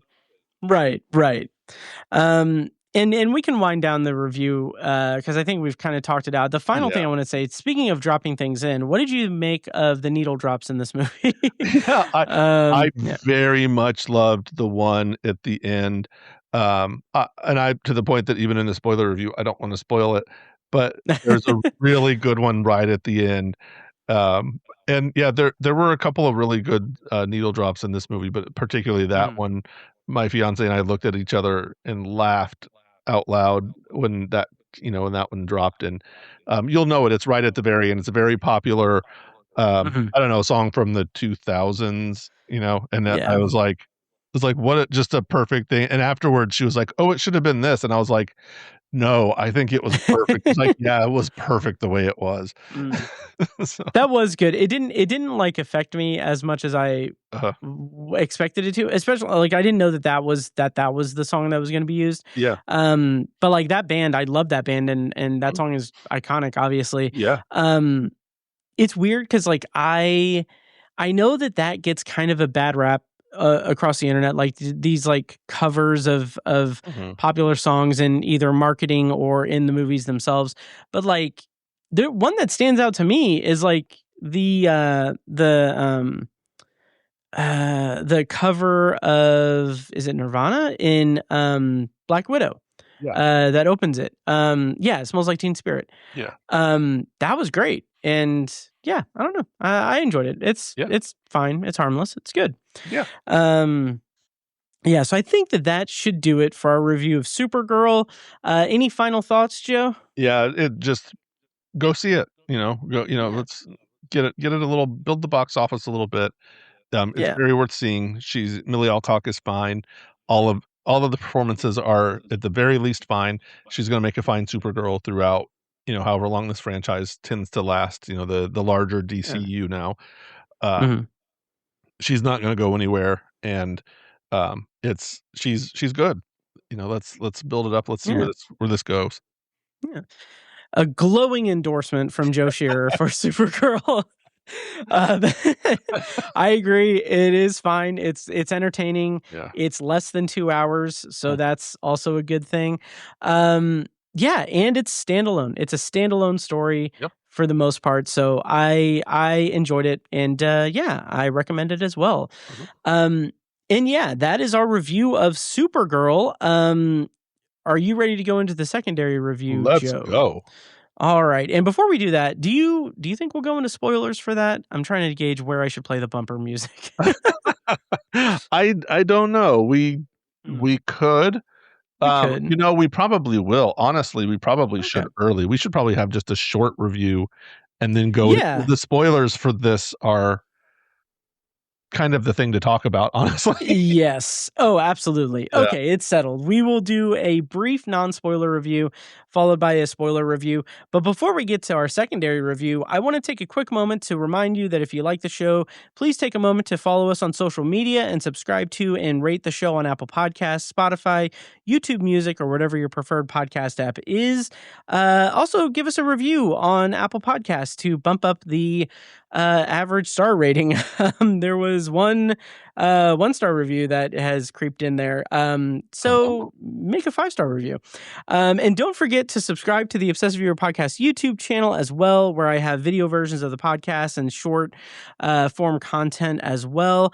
And we also have a merch store up on TeePublic where you can buy Obsessive Viewer Podcast branded material, apparel, stickers, mugs, bags, hats, and more. That's at teepublic.com. I'll have a link in the show notes where you can find it. Just search Obsessive Viewer in TeePublic. I'm gonna check that out right now. Nice. So go check that out. And now back to the show. Tell me I view obsessively. Okay, and for our secondary review, we're going to be reviewing Voicemails for Isabelle, which is a Netflix rom-com that premiered on Netflix on June 19th, 2026. I almost said 1926. 2026. The premise, according to IMDb, is Jill leaves voice messages to her deceased sister telling her about her chaotic life in San Francisco. Unwittingly, a mysterious Austin, Texas real estate agent begins to receive their confessions. Writer and director was Leah McKendrick, and the cast includes Zoe Deutsch, Nick Robinson, Harry Shum Jr., Leah McKendrick, Sierra Bravo, Nick Offerman, and Lucas Gage. So we're going to do a non-spoiler review, kind of just do an overview of it, and then we'll go into spoilers. I'll play bumper stuff for the spoiler section. But Joe, what did you think of Voicemails for Isabelle in non-spoilers? Yeah, so the short answer is I liked it a lot. And I was surprised that I liked it a lot. The longer version is in a lot of ways this is a pretty standard romantic comedy with, one of the two have an advantage over the other. They know some secret information, and the other person in this partnership doesn't know they have this information, and with information that should be an immediate sort of disclosure. Yes. That is like the lack of disclosing the secret is a breach of trust. And so it's that, it's I know your secret, but I'm not going to tell you because I'm scared that you won't like me. And it's that, but it handles this in a much more mature way emotionally than most movies do. Yes. It handles relationships in general with a lot more sensitivity and a lot more care than most movies do. And it depicts men in, I'm going to say it in a negative way, but in a positive, and I say that, I mean that in a positive way. All of the men in this movie, except for one, who is a side character, really does something. They do something pretty terrible in relation to how they treat a woman. but you also see their quote unquote good side. And even the protagonist of this movie, and I gotta pull his name back up because I can't remember what it is. Wes is played by Wes. Robinson. He he has this secret over her. He's like you said, the story is basically he gets a new work phone that's the number of Jill's deceased sister. It was her former number. Her sister doesn't know that number has been canceled and starts calling it. And we've all had this situation, right, where someone texts you or calls you who you don't know, who they think you're somebody else, and you have to be like, "Oh no, sorry, it's a new phone, man. Thanks." But he doesn't do that. He sends her to voicemail the first time, and she leaves this really heartfelt voicemail to her sister that and so he gets into this like it's a TV show for him. It's that this is a thing for him. He's really into like what she's doing. She's just a disembodied voice on the other side of the line. And he eventually like kind of creeps her on social media, and then he ends up going and basically setting up her. He becomes all of the things she wants that she mentions in these long voicemails to her sister, and sets these things up so that they'll be perfect, so she'll fall in love. And he doesn't stop to think about how horrible that is. That actually is. Well, I think he's conscious of it, but Yeah. he has this wrestling with it that like Yes. I'm gonna tell her, I mean to tell her, but maybe after we kiss, like that kind of thing. And it's like man, no. If it's like, listen, if you this is your meet cute. This is the whole thing of of this, and this is a very normal stupid mistake that men make, right? Is like the meet cute is, oh, I had your sister's number and you left this voicemail by mistake. Let's go have a conversation about it. Like that would have been the right way to approach it. But instead, when she makes, after she has a date with somebody who kind of took advantage of her and then ghosted her, and so she's like, I just want to meet a guy while I'm sitting on this bench, and maybe I offer him half of my sandwich, and then this happens, and then we go out. And he sets up to make that happen, and he's foolishly trying to make her dreams come true. But also, maybe her dreams are just not quite perfect, and maybe this was the perfect meeting. But because we are men who are stupid, this is what we do.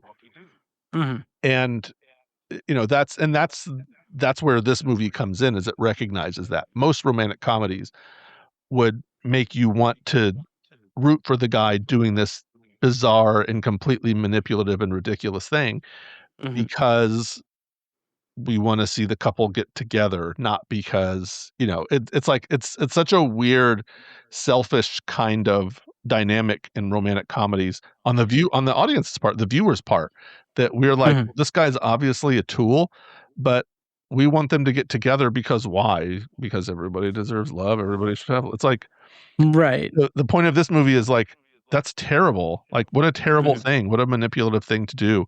And we see these other men manipulate her through the movie, including one who is a kind of he's his own like blogger influencer. He's a TikTok internet celebrity who is on, like, he gives dating advice. He's a podcaster.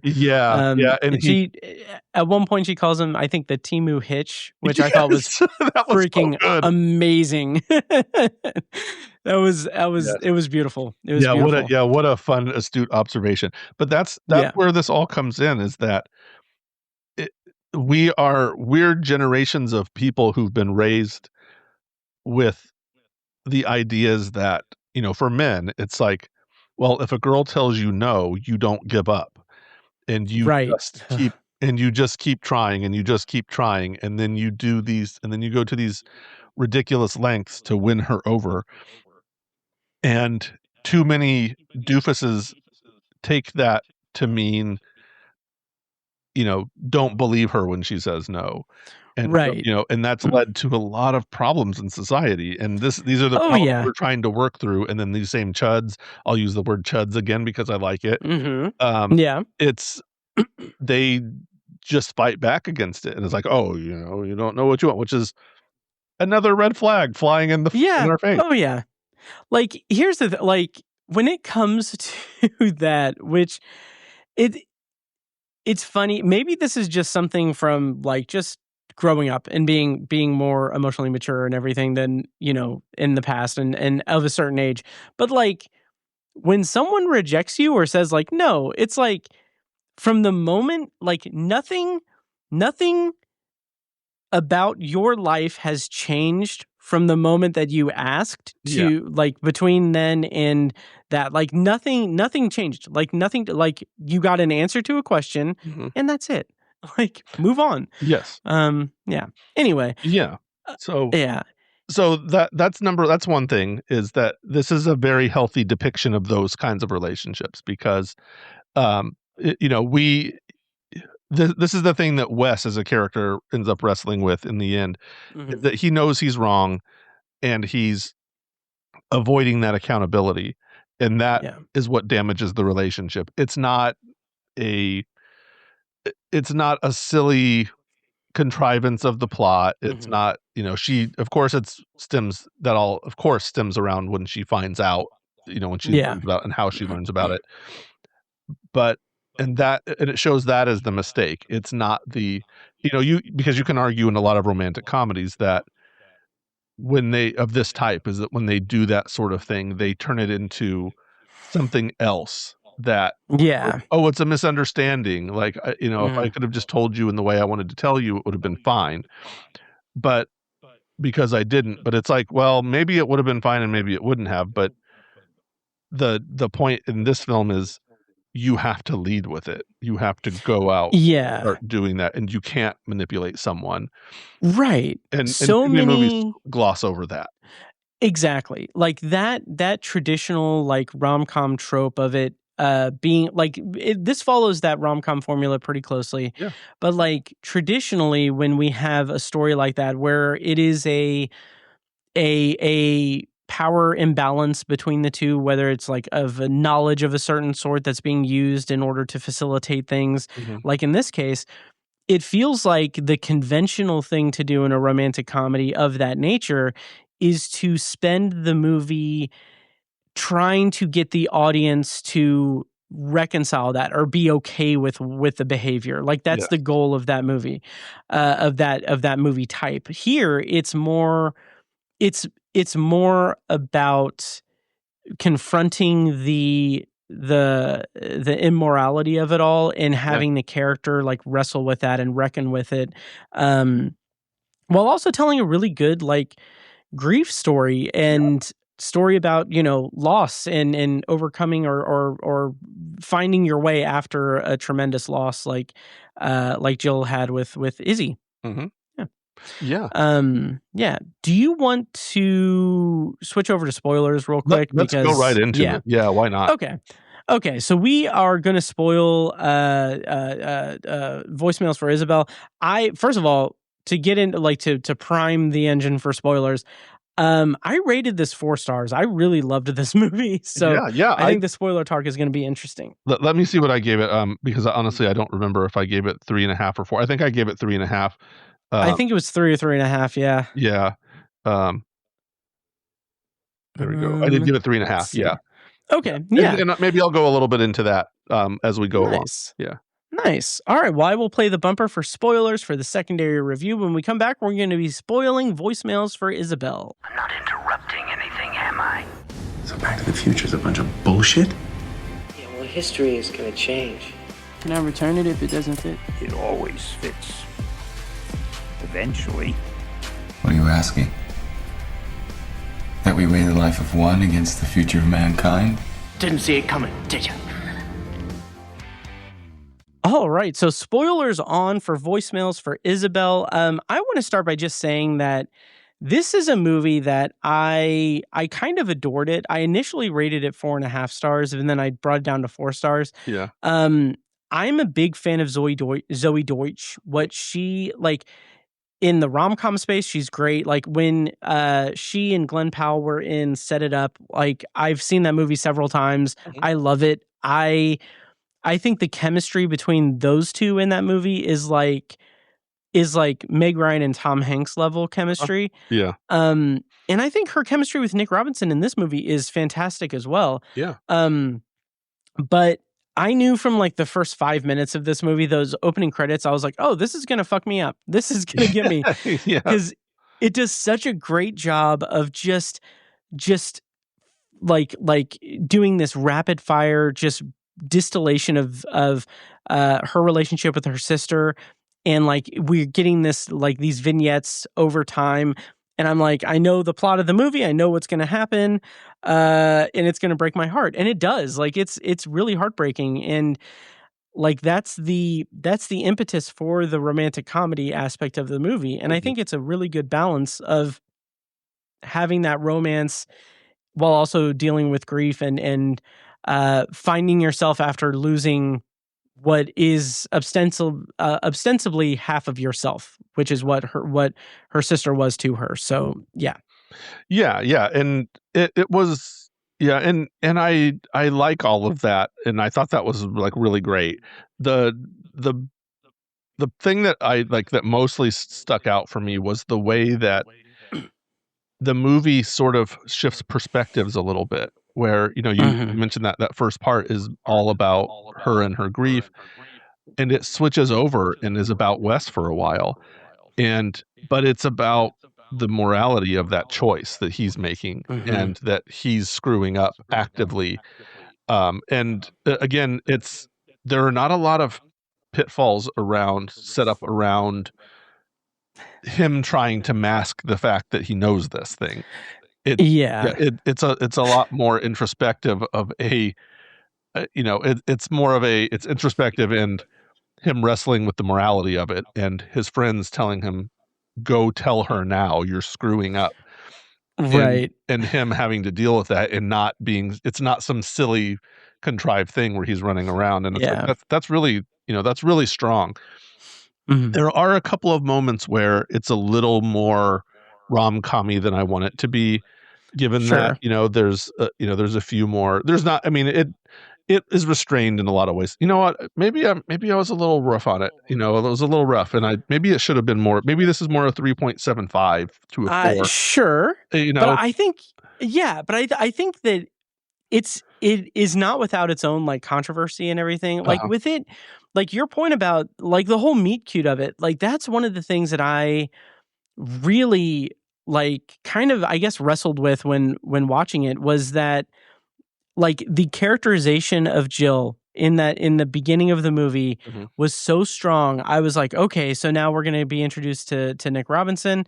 And his introduction isn't that, like, we don't get nearly as much development of him. We get some commitment phobic stuff, some work stuff, some weird like immorality stuff there, like amoral stuff with his work.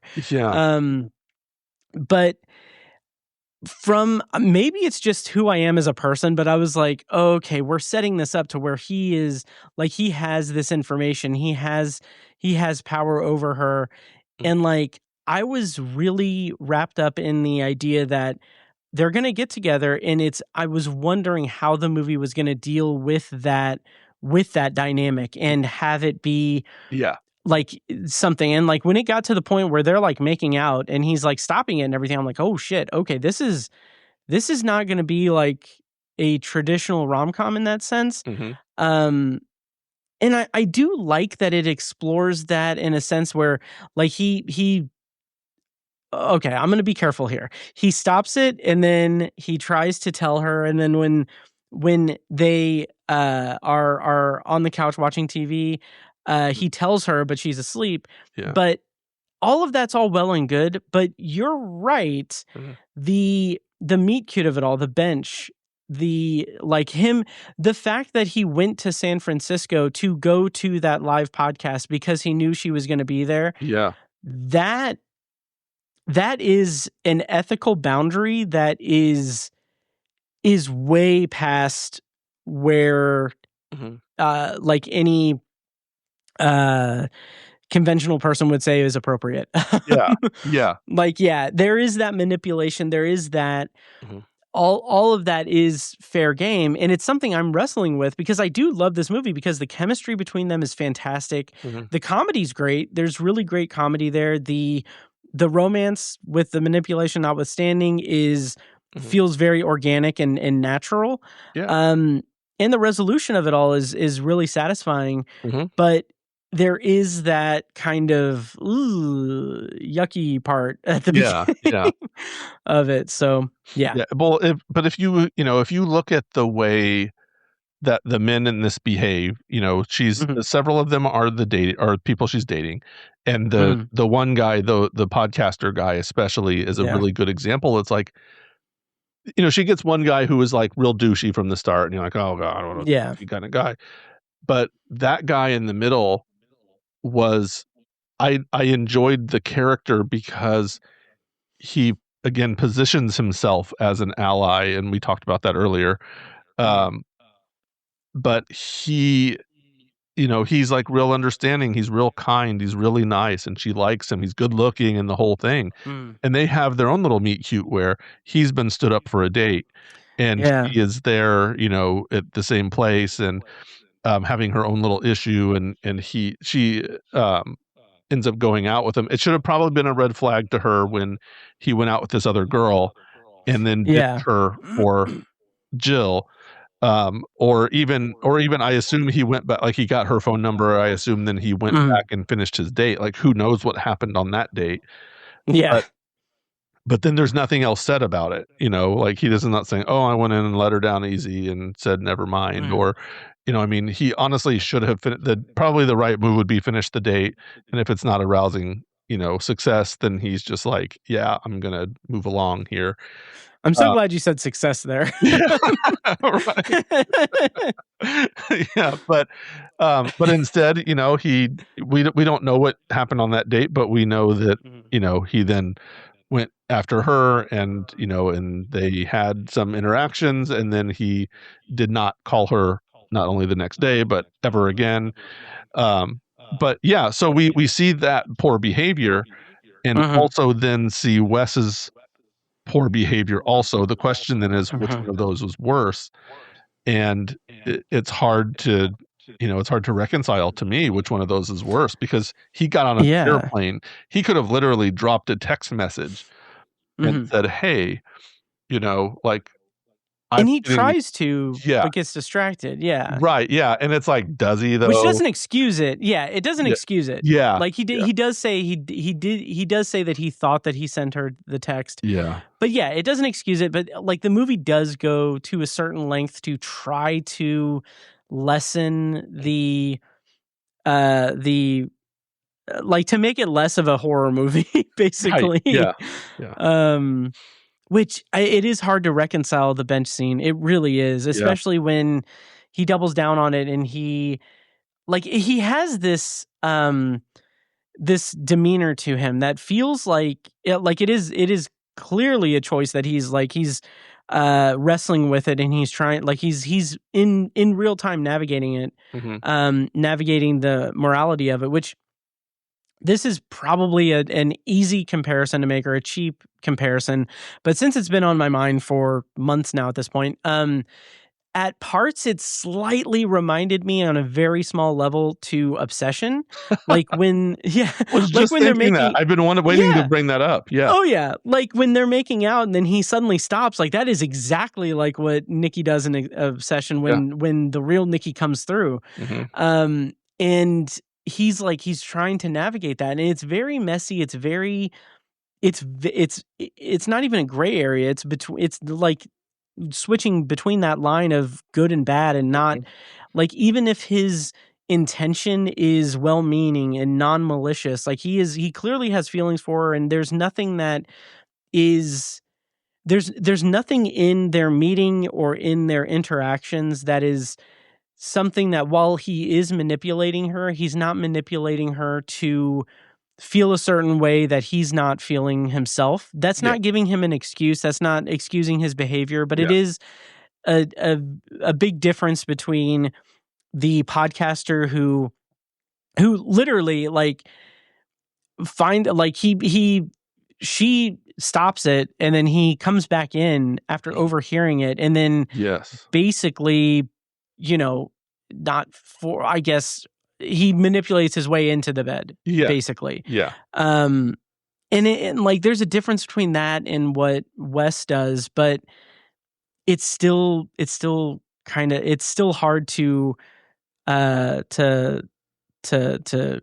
justify. Yeah, and I agree, but I think that's the thing that's probably where maybe it loses some points here and there for some of that, but for me anyway. But it's ultimately, I think the way that it reconciles itself is that much like Obsession, which I'm glad you brought that up because I was been dying to bring that up for the last couple of minutes. Nice. Much like that movie. Well, maybe I guess the opposite of that movie in some ways, but it becomes her choice in the end to go, this guy's worth it. Maybe, I mean, he screwed up. He did this big thing, but I can move past it. And he clearly has a little bit of growing to do, but, maybe I'm going to, continue on with that. But because she sees more of the real him, so to speak, and knows that, and she, we can find forgiveness in people and know that they did something really bad. We all have done bad things to significant others, or selfish things that we didn't even know were selfish maybe at the time. But that one is particularly bad. But I think it's in that dropping from the filmmaking standpoint, dropping the pursuit of the gags based out of that premise, and more focusing on that emotional part of it, and I know that I'm doing something wrong and I need to fix it. I think that's the achieving growth is part of it, because let's just face it, people in their 20s, in their early 20s, and their late teens who were just starting on dating, they're going to do selfish things. Because you're looking to, at that point of your life, you're looking to satisfy a need for yourself, not for another person. And that's where maturity starts to come in, is through having those bad situations. And I think that's the thing for him, is that he kind of realized that. And again, the whole thing was very on brand for a man. It's like, it's very on brand. It's like, I have this opportunity to have a real connection with somebody, but instead I'm going to do this other thing that I'm looking at as a grander gesture. I'm going to, instead of a text message, I'm going to get on an airplane and pretend I'm someone else, and in order to win her heart. And it's like, sometimes the simplest way is the best. And that's the thing. Like, to any people listening to this who are maybe in that realm of 20s or whatever, right. And looking into dating and everything, as much as I love this movie, and I think that it's done really well, don't ever fucking do this. Right. Yeah. Never do this. Never, ever, ever, ever do anything this is a movie. This is not real life. Yeah. Don't do this. Yeah. Yeah. Go the other route. If you're if you're looking for a date, and you get a beautiful young girl who looks like Zoe Deutsch is sending you messages thinking that your phone number is her dead sister's phone number. Try texting her first and say, by the way, and then, and there's all kinds of stories where this kind of stuff has happened that led to lasting connections between people. And I know there's a story that I like where there was a boy who was getting messages from this woman thinking it was her son or something, and it wasn't. And they have Thanksgiving together every year or something, where because he was a kid who didn't have I don't know, he didn't have parents or something that to have a holiday with or something, and I think maybe I don't know. I think it was in her. Yeah, I can't remember. I think she was messaging him, but I think she didn't have much of a family left because she was older, I think. I'm not sure. It's an older woman and a younger boy, but it's not like a romantic connection. I think it's more right. Yeah, they do this as a way of just being friends, and at least to my knowledge. And and I don't mean to be policing what people do or anything. Because I've gone out and killed my fair share of women, hoping that their sisters will text me and everything. Sure. But just don't do what he does in this movie. Yeah. Learn from his mistake, and just the best way is just to approach someone and say hello and see where it goes. And if it doesn't go in the direction you want, then move on. That's failing that. Failing that, go to Barnes and Noble and act confused in the Criterion section. There's lots of ways to do this. We don't have to resort to subterfuge or manipulation or trying to gain an advantage over somebody. So go that direction.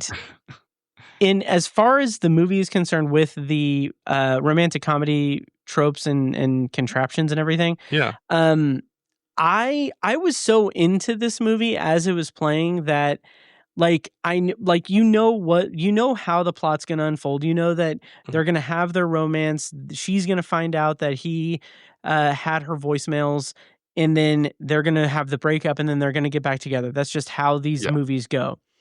With those conventions and with those tropes, when they're at the wedding and she has his jacket and he or she calls him or she calls her sister, even though it's expected, I know exactly how it's going to play out. I know exactly what it is.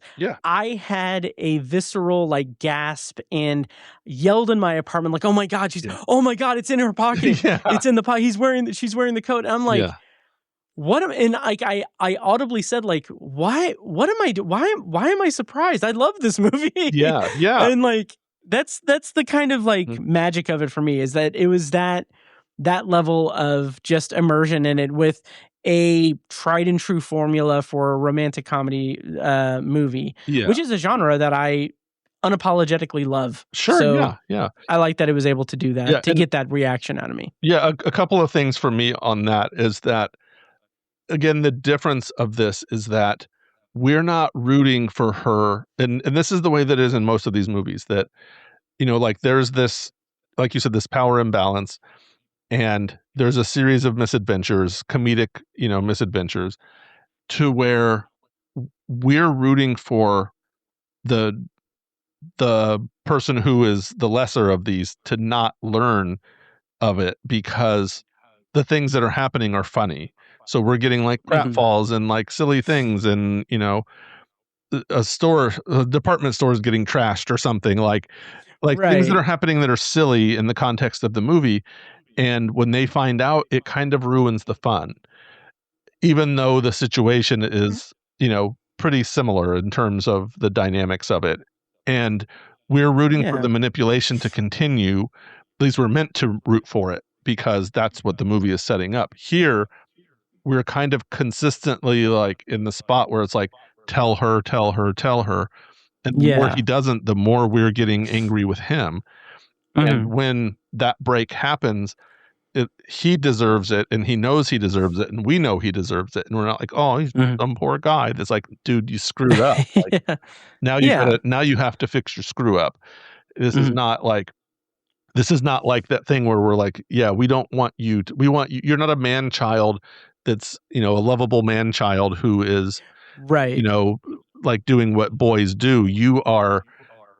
You're someone with potential who's immature, and and that's a distinct kind of subtlety that the movie has, that it portrays him that way, not as just oh, he's a good guy, but he's just doing this thing and it's funny, and oh, come on, he's just being a boy. It's no, he's being a dipshit, and he needs to he needs exactly to and something that I liked about it as well, when it gets to the point where she loses her voicemails because of the software update, it's her lowest point in the movie. It's after she's found out about her voicemails, and it's that point in the movie where she's on her own and he's on his own. I do like that he, at the grand finale of the movie, when he goes to Jose's for to meet her at midnight on New Year's Eve. So rom-com, conventional rom-com, but he's doing that he has given her back the voicemails that she had from her sister without him knowing that it worked. And I do think it's a little, I mean, it's on the nose a little bit, because when they have their big breakup scene at the wedding, she says, like, I don't need a man in my life. I need my sister back. Yeah. And he literally gives her sister back in the form of voicemails. Yeah. I like that, but I also like that that's not something that when they get back together, she or he are conscious of in that moment. Yeah. Like, it's not that he did this thing and this is the grand gesture that is going to win her back or anything. This is just something nice that he did that he wasn't sure was going to work, and that she is getting the benefit from without knowing that he's responsible for it. So I appreciated that. And I really liked, I thought the line at the end, it's hokey, it's romantic, everything. It's very cheesy, but like his line where he gets her back is that he knows that she doesn't need a man to make her better or anything, but I know, like, I damn well need you, or I need you for that. And I'm like, God damn it, you got me. You got me. Yeah. All right. Yeah, that was a pretty solid line. But I like that the thing was, like, he did it because it was nice. And the one thing you didn't see him doing was, like, texting her and being like, "Oh, I'm going to get your voicemails back." Exactly. You know? It's not, and he doesn't like, say it in the voicemail to her. You know? Yeah. Like, it was like he did it. And then I don't even know if they discussed it after that. I don't remember a line where he there's no line where he asks or anything. No. It's just like, it's done. She gets it. She doesn't necessarily recognize that he did it, or that he had it done. But that again is another one of those things. It's like, if you care about someone, you do nice things for them. You're not doing nice things because you are looking for their approval, or you're looking for them. Right. You're not. It's not a transactional relationship. Yeah. And as as a divorced man of a certain age who now has, another fiance, another important person in my life, that's a thing that took into a marriage for me to really understand, is that difference of, I'm not doing something to check off a box on a list. I'm not there. And we have, when you get older and you get married, there are certain, like, things that men say that women just get infuriated by, and rightfully so. Things like, I did this for you. I did the laundry for you. I did this for you. I cooked dinner for, cooking dinner for you is a little bit different because there's a little different connotation. But when the connotation is, I'm taking something that's your job and doing it myself, like, that's its own kind of dick move, Yeah. That you're attaching to something good that ruins and undoes some of what you're doing, as a man. It's like, if you do something good like that, don't go and seek approval for it. Don't go, it's like, it's not like, oh yes, I did this, aren't I a good man? And it's like, no, you're a dick, because now now you want your reward. Now you're a dog looking for a treat. You're not, you're not a partner doing something for someone, or doing something because you recognize that it's difficult for them to do. It's like, you volunteered to always do the dishes because you know that she hates it. Not because you want her to pat you on the head and stuff sausage in your mouth, So, but and see, like, and I love that you're putting your own experience into this, but, like, for me as a single guy, like, to equate it to something in my life, like, this morning I gave Pizza some medicine for her, a UTI that she has, and then I immediately gave her one of her special puree treats. And so now I'm just constantly, like, once we finish recording, I'm going to be like, hey, Pizza, remember I gave you the special treat? Right. You don't need to be mad at me anymore. Yeah. So yeah, I think I'm doing okay. Right. Yeah, you're getting it. So dumb. But no, I really enjoyed this movie. The actual ending, like the last scene where they're both calling Isabelle, and that's another thing with the voicemail that he sends to her. He explains that, Like, this is a nice gesture that he explains that he got a new cell phone number for his work phone. He's keeping this line active. There's no phone attached to it, so you can call and leave voicemails as much as you want. Yeah. No one will ever hear them. And I love that the end of the movie is them both giving voicemails, like leaving voicemails, him asking for her blessing. Yeah, that was really cute. And then and the sign that she gives, like the music playing is like, yes, it's a beautiful rom-com ending. I like it. It made me tear up pretty significantly, honestly, and I loved it. I loved it. Yeah, and okay. Oh, and I have a couple of things. Number one, I want to address that song that was a needle drop too, at the beginning of the movie that was also fantastic. Yes, that's the song "Dancing on My Own" from Robin with a Y, for people who love '90s music or late '90s music. So that song recently has kind of popped into like my world. I don't know if I even heard it when it first came out. I was aware of Robin through whatever her other famous song was. I can't remember her other big song. But and Alicia would probably kill me if she heard me say that. Maybe she did hear me. But it's so funny because my daughter likes that song, and she just recently learned about that song, and then it came on, and we were like, "Oh my gosh, what a fun song to include!"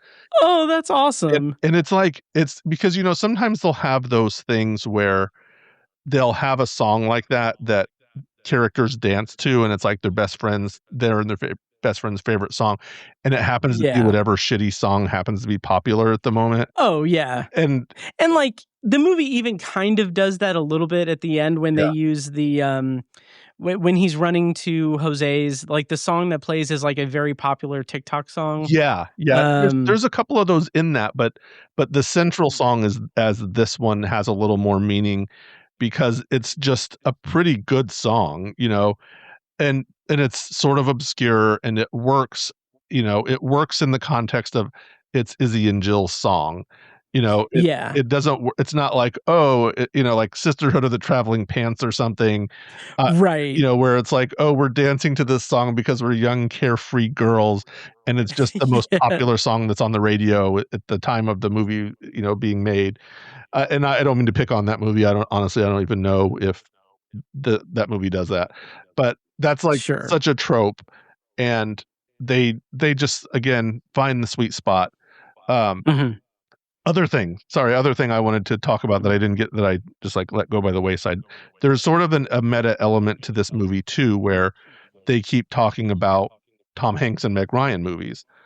Yeah. Which, number one, all of the people in this movie are probably a little young. Like, not to say they couldn't have, but it adds a little layer of something that that they specifically reference You Got Mail, and at one point Wes is told, "You're not Tom Hanks," like like they have those, but this plot, the Meet at Midnight on New Year's Eve, is pulled straight from Sleepless in Seattle, another Hank and Ryan movie. And When Harry Met Sally. And Racing to Find Her. And so that little bit of meta is okay. It's not too much. It's a little more subtle that that's kind of a reference that they don't come out and say. But so I kind of appreciated that. And also we haven't talked that much about some of the other, I don't want to say tropes, but the best friend gimmicks it's a married couple, which is fun and unusual because it's either the woman's gay best friend or it's the guy's dude bro best friend. Maybe he's got a female friend that is like telling him how dumb he is, but usually it's those things. And here it being a married couple, and both of them are saying the same thing and modeling positive behaviors to them for the most part, I think. That was fun. And and it's Brita, which is such a weird name. It is, and Andy is the guy, and they just have a couple of scenes where and of course their wedding is part of it. Like their wedding, he's the best man in the wedding, and invite. And she's the writer director of the movie as well. Oh yeah, yes she is. Yeah, and that was just another fun little bit, and it was, there's an authenticity to that also that I liked. Yeah. And so there's that. And then I want to touch on the performances. I don't know if you want to interact to any of those things, but then we can talk about some of the performances. Go right ahead. We don't really talk. Yeah, no, go right ahead. Yeah, let's talk about it. Zoe Deutsch was very good. We talked about it. You talked about how you were a fan of hers a few days back, and I was like, she's fine. He was very good in this, and Nick Robinson as Wes I thought he was fine. He's a little more iffy, but I think that works. I think it works in the movie. He's a little iffy in terms of like, is he just like, a douchebag on his own? Is he like really a good guy? Sure. He does a good job of kind of being sincere, and while he is an embodiment of kind of immaturity in some ways, of someone who wants to try, who's trying hard, but it maybe isn't quite there. There's maybe on the cusp of being a decent guy. I think he does a good job. And like I said, most of those other performances are are fine. The guy who plays the podcaster was pretty good in a smaller role. Yeah. Who I didn't love was Nick Offerman. That's interesting. Like, I thought he was fine, but the character, it was out of a different movie. Basically. Yeah, he was in a different movie than everybody else. And and it wasn't that he was bad. I think that's the way to say it. Like, he was over the top with he had an accent. So he's basically, Jill is a line cook who wants to become a chef, and she's in this, like, she's working for him. Chef Bastian is his name. Yeah. And Nick Offerman, he's playing just like the douchiest, not even reject from Top Chef, because they talk about how he was on the show. And he was a finalist, basically. Yeah, he's a finalist, and he's like, I'm a celebrity, and so he's doing this like a contest of his own version of it to determine who will be like basically his sous chef, I guess. And or at least they're going to be hired for his restaurant, and so this is her ongoing non-romantic plot point, that she's trying to get this job, and she feels overwhelmed by it because there's some misogyny going on, or favoring the man who's in the midst of the competition. And you look at the line of the people who do work for him, they're all men, and they laugh as he humiliates the women over and over and yells at them. He's like what is she calls him something too. She calls him a Timu Gordon Ramsay, I think. Yeah. Or something like that. Something like that, yeah. Which was pretty fun. Like a knockoff Gordon frickin' Ramsay or something like that. Yeah, I think that's I think the Timu line was the one that you talked about earlier. Yeah.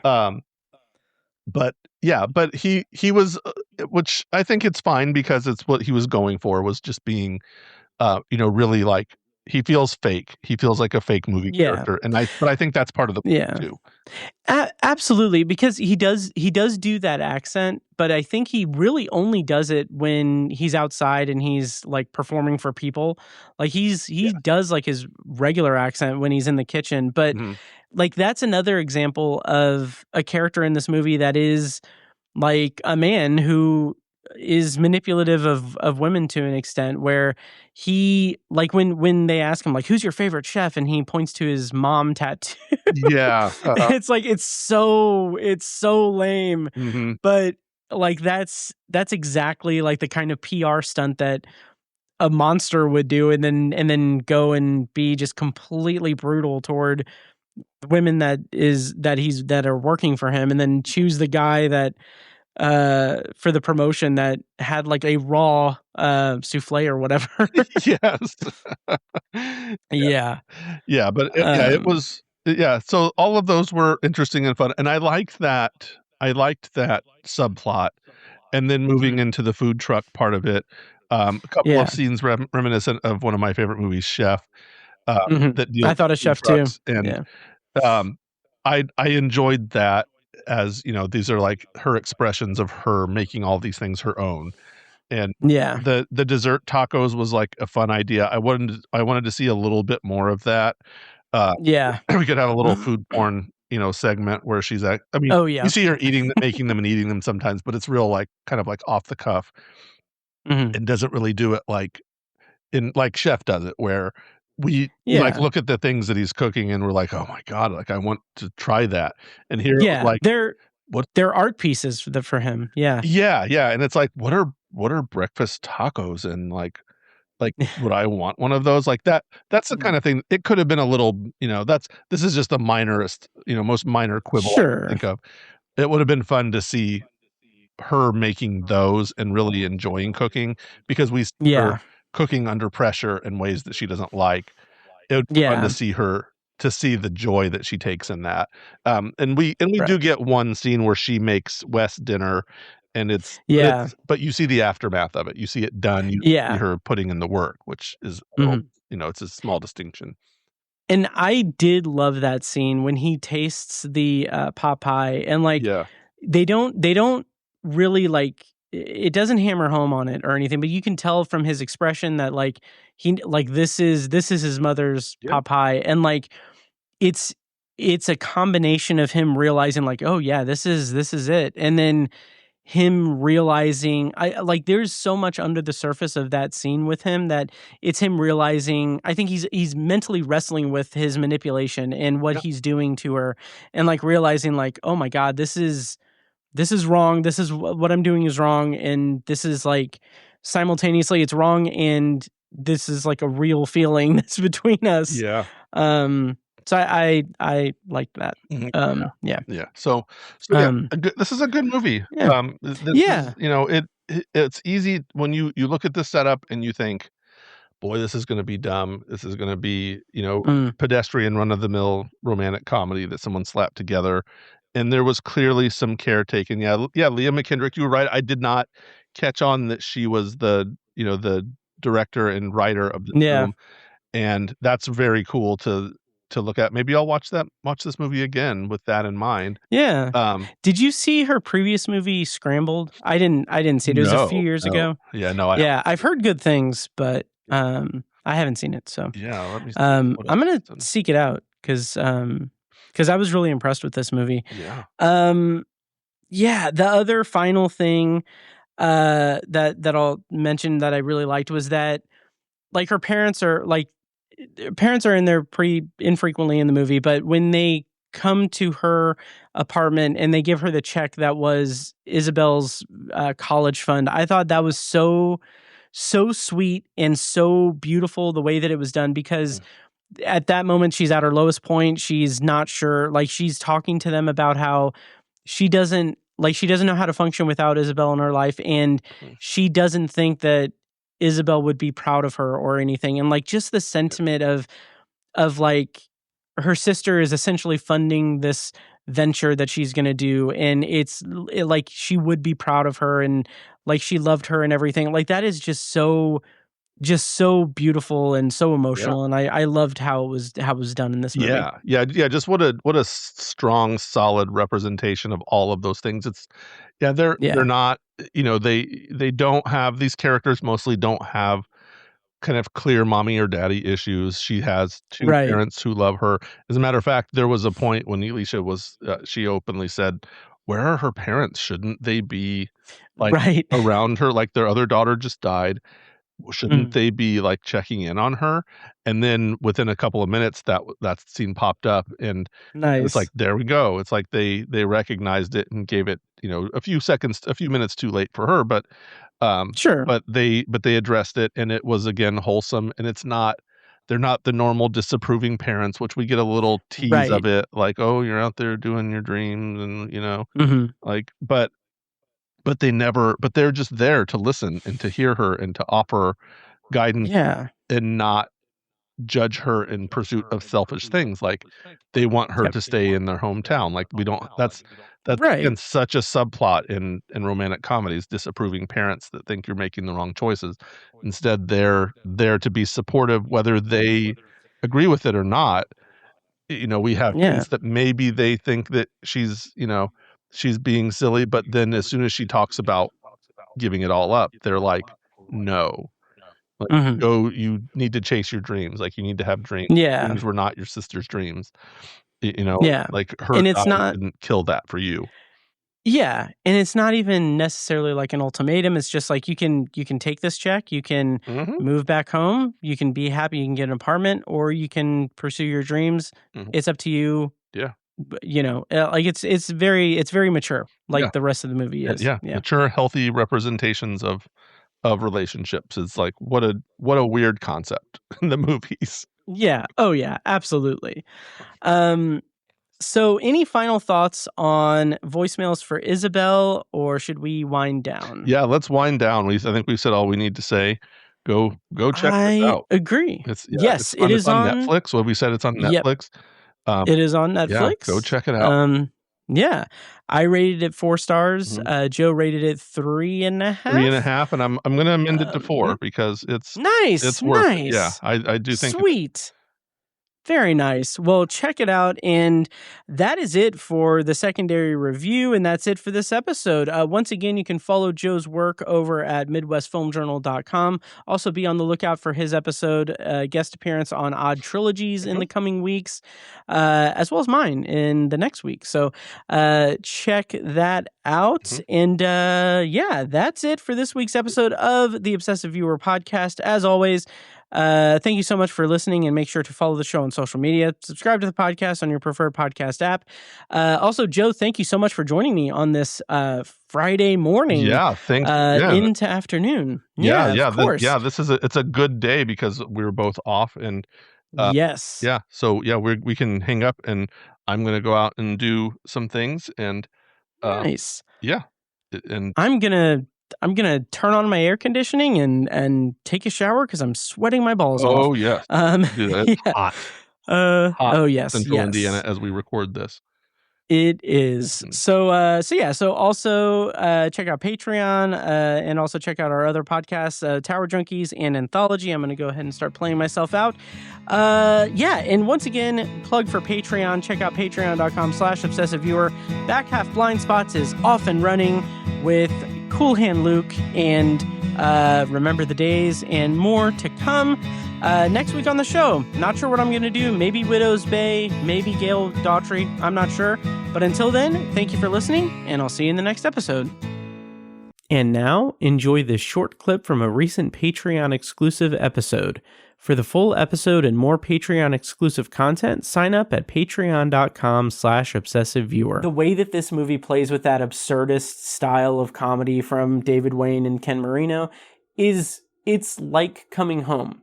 It's not as good and not as rapid fire as They Came Together. And I think partially that's because it's not really like a direct parody of anything in particular. It's kind of its own thing, while also satirizing a lot of Hollywood tropes and thoughts. Like there's I hesitate to call it a running gag because it's really only 2 instances of it, but there's like this runner through the movie where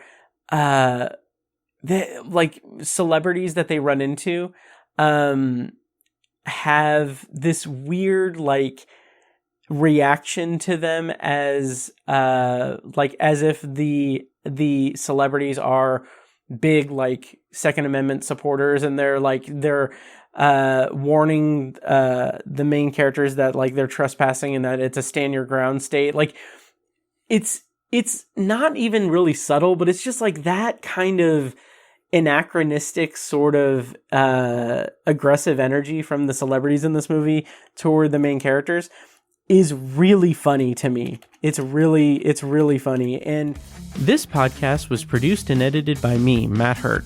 If you want to connect, you can email me at matt@obsessiveviewer.com. For more information and a full archive of our episodes, show notes, and spin-off podcasts, visit obsessiveviewer.com.